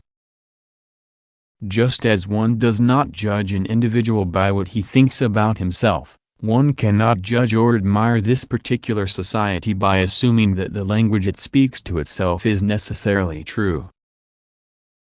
We cannot judge such a period of transformation by its own consciousness. On the contrary, that consciousness must be explained in the light of the contradictions of material life. Structure is the daughter of present power. Structuralism is thought underwritten by the state, a form of thought that regards the present conditions of spectacular communication as an absolute. Its method of studying code in isolation from content is merely a reflection of a taken-for-granted society where communication takes the form of a cascade of hierarchical signals.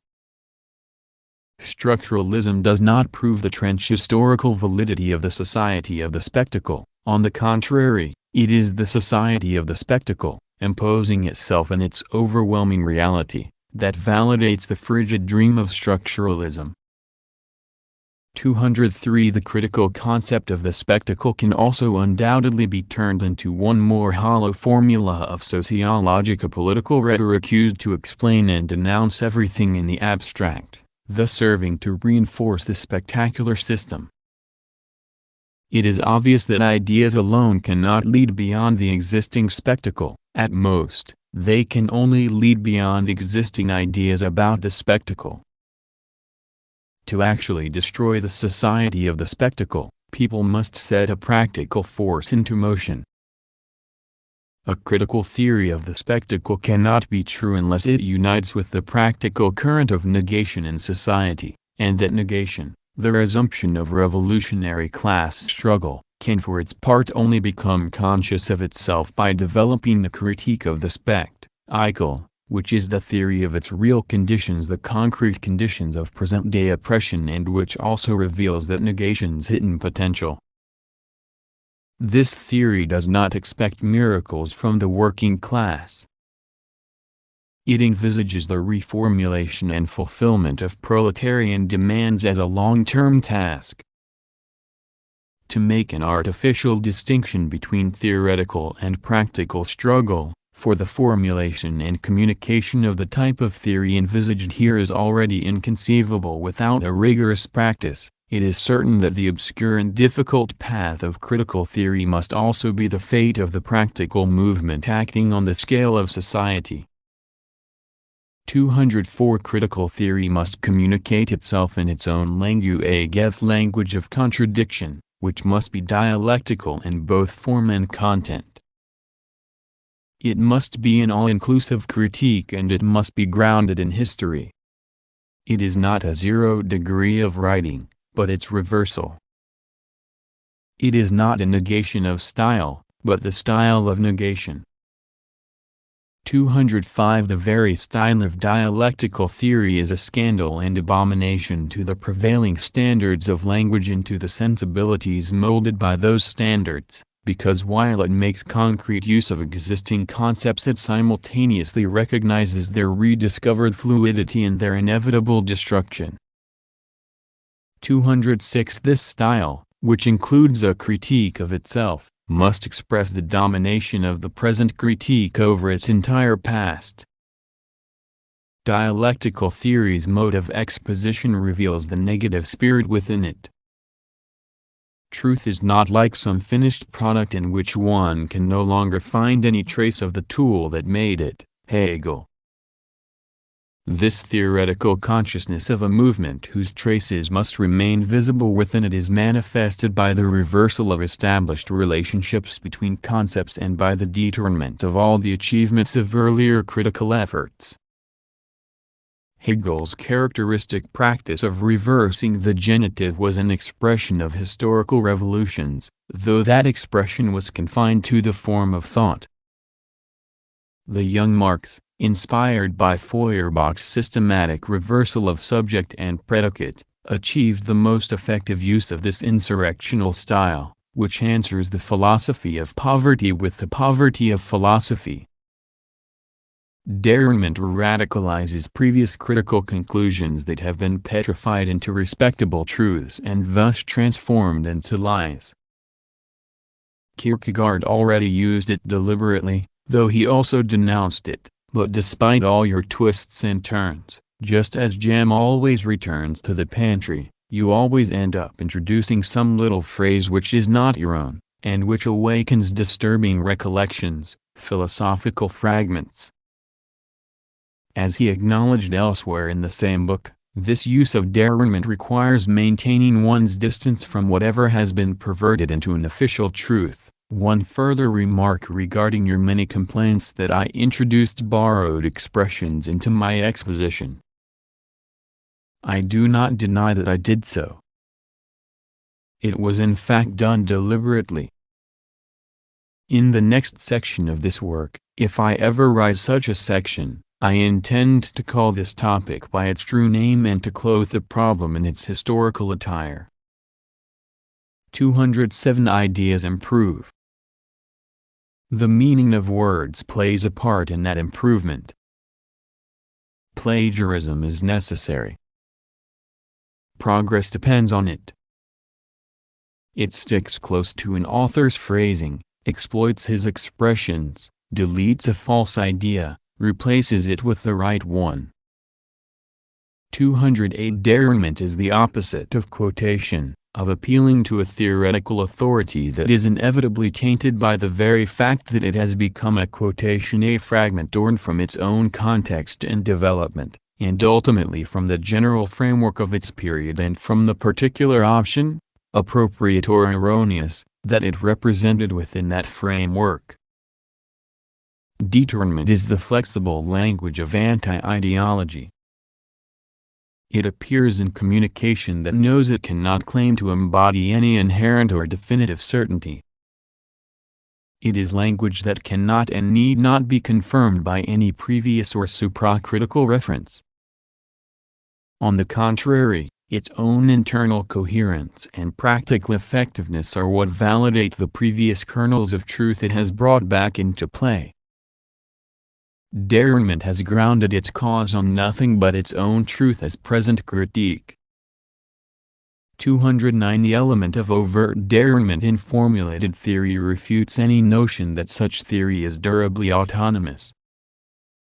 By introducing into the theoretical domain the same type of violent subversion that disrupts and overthrows every existing order, derangement serves as a reminder that theory is nothing in itself, that it can realize itself only through historical action and through the historical correction that is its true allegiance. 210 The real values of culture can be maintained only by actually negating culture. But this negation can no longer be a cultural negation. It may in a sense take place within culture, but it points beyond it. 211 In the language of contradiction, the critique of culture is a unified critique, in that it dominates the whole of culture, its knowledge as well as its poetry, and in that it no longer separates itself from the critique of the social totality. This unified theoretical critique is on its way to meet a unified social practice. Chapter 9. Ideology Materialized self-consciousness exists in itself and for itself only insofar as it exists in and for another self-consciousness, that is, it exists only by being recognized. Hegel, The Phenomenology of Spirit. 212 Ideology is the intellectual basis of class societies within the conflictual course of history. Ideological expressions have never been pure fictions. They represent a distorted consciousness of realities, and as such they have been real factors that have in turn produced real distorting effects.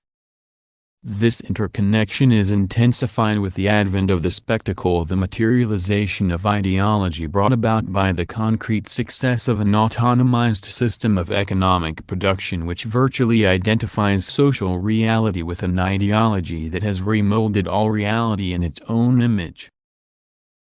213 Once ideology, the abstract will to universality and the illusion associated with that will is legitimized by the universal abstraction and the effective dictatorship of illusion that prevail in modern society, it is no longer a voluntaristic struggle of the fragmentary, but its triumph.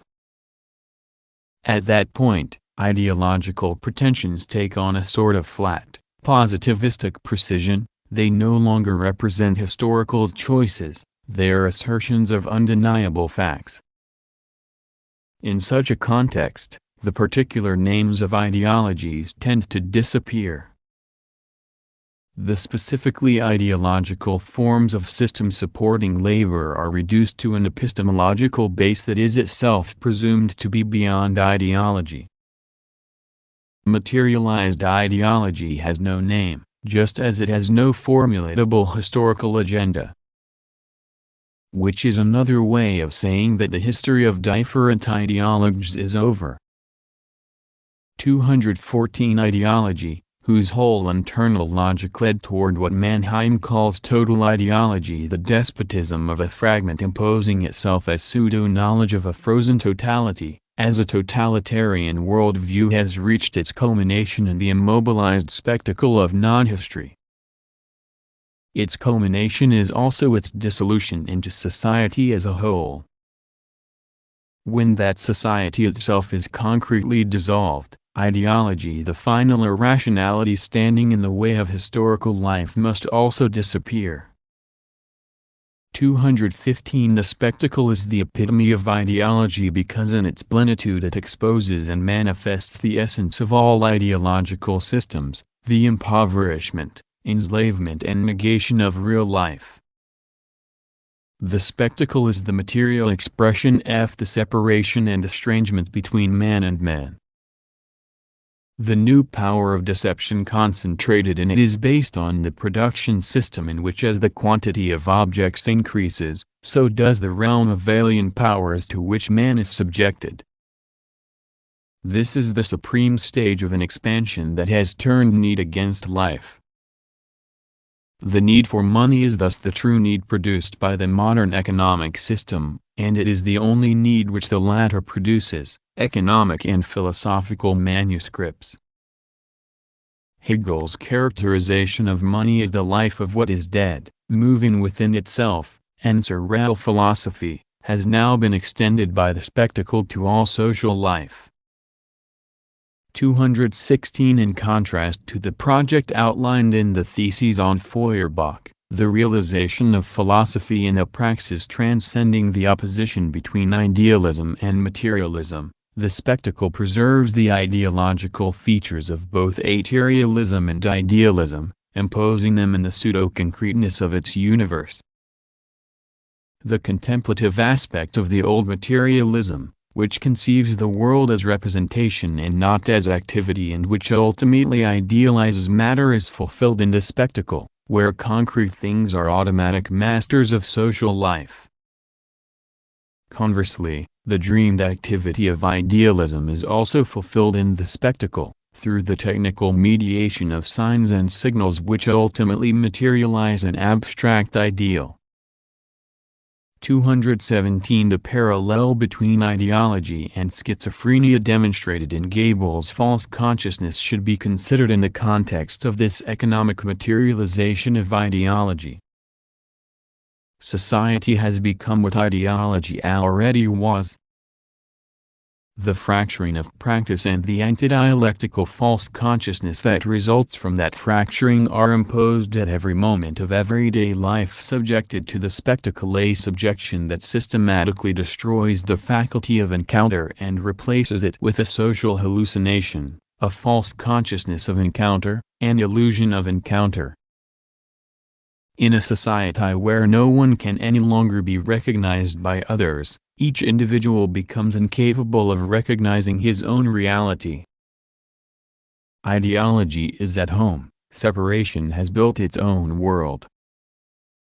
218 In clinical accounts of schizophrenia, says Gabel, the deterioration of the dialectic of totality, with dissociation as its extreme form, and the deterioration of the dialectic of becoming, with catatonia as its extreme form, seem closely interrelated. Imprisoned in a flattened universe bounded by the screen of the spectacle, behind which his own life has been exiled, The spectator's consciousness no longer knows anyone but the fictitious interlocutors who subject him to a one-way monologue about their commodities and the politics of their commodities. The spectacle as a whole is his mirror sign, presenting illusory escapes from a universal autism.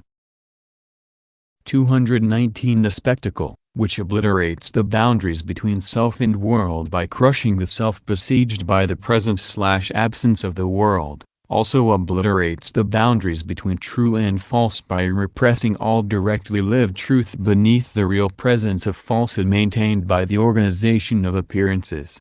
Individuals who passively accept their subjection to an alien everyday reality are thus driven toward a madness that reacts to that fate by resorting to illusory magical techniques.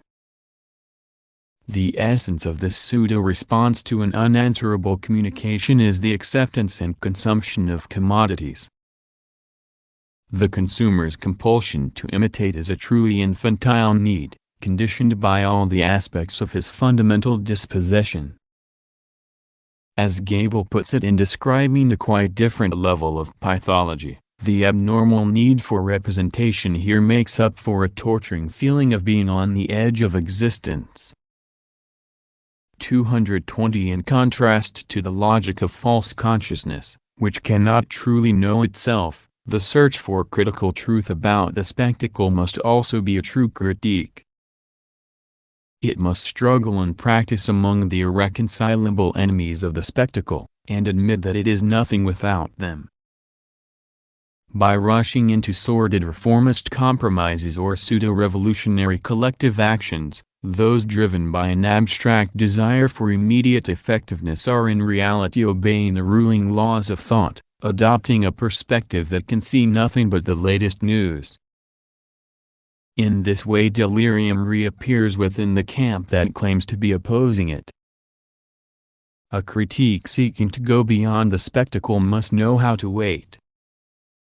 221 The self-emancipation of our time is an emancipation from the material basis of inverted truth.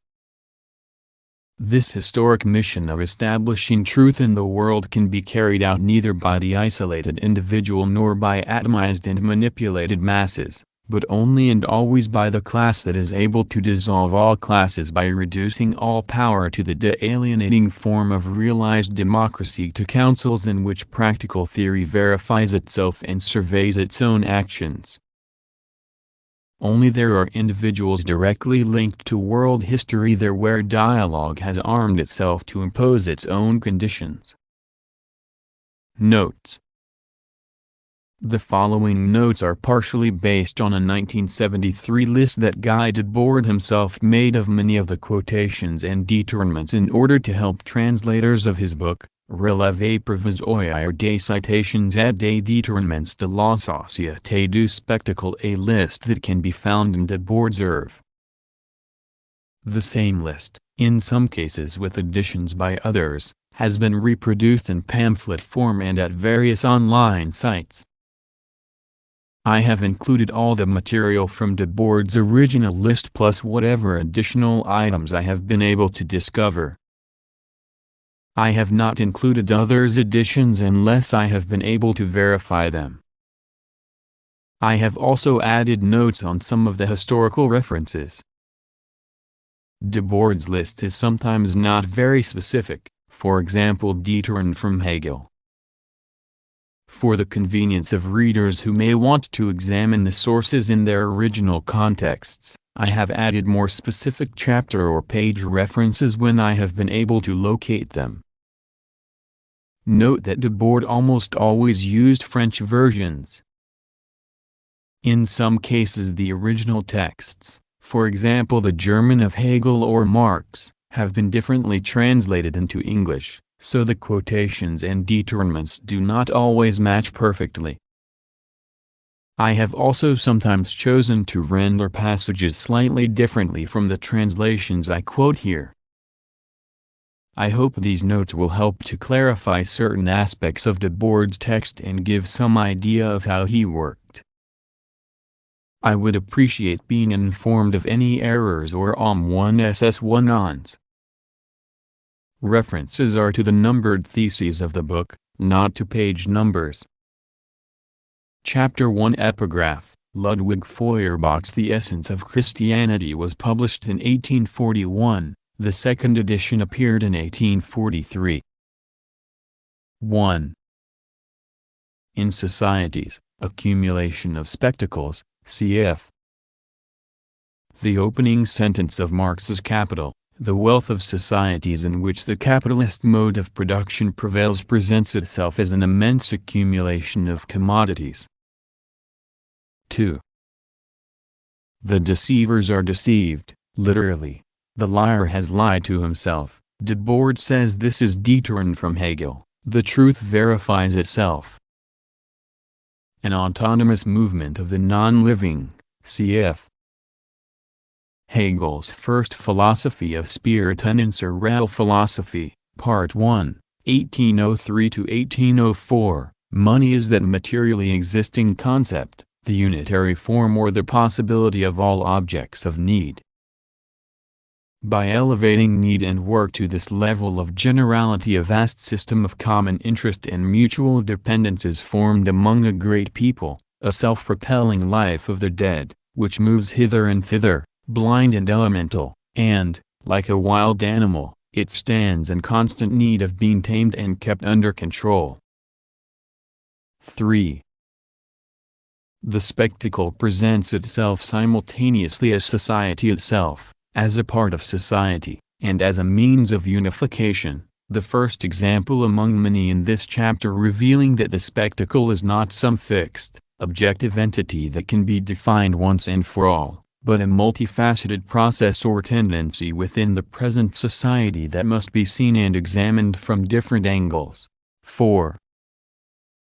The spectacle is not a collection, mediated by images, cf. Marx's Capital. Capital is not a thing, it is a social relationship between people that is mediated by things. 6. It is the very heart of this real society's unreality, cf.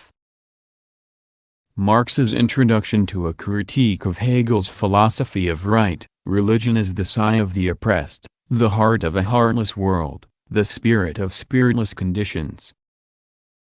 7–8. Debord says that several phrases in these two theses are determined from Hegel. 9. The true is a moment of the fall,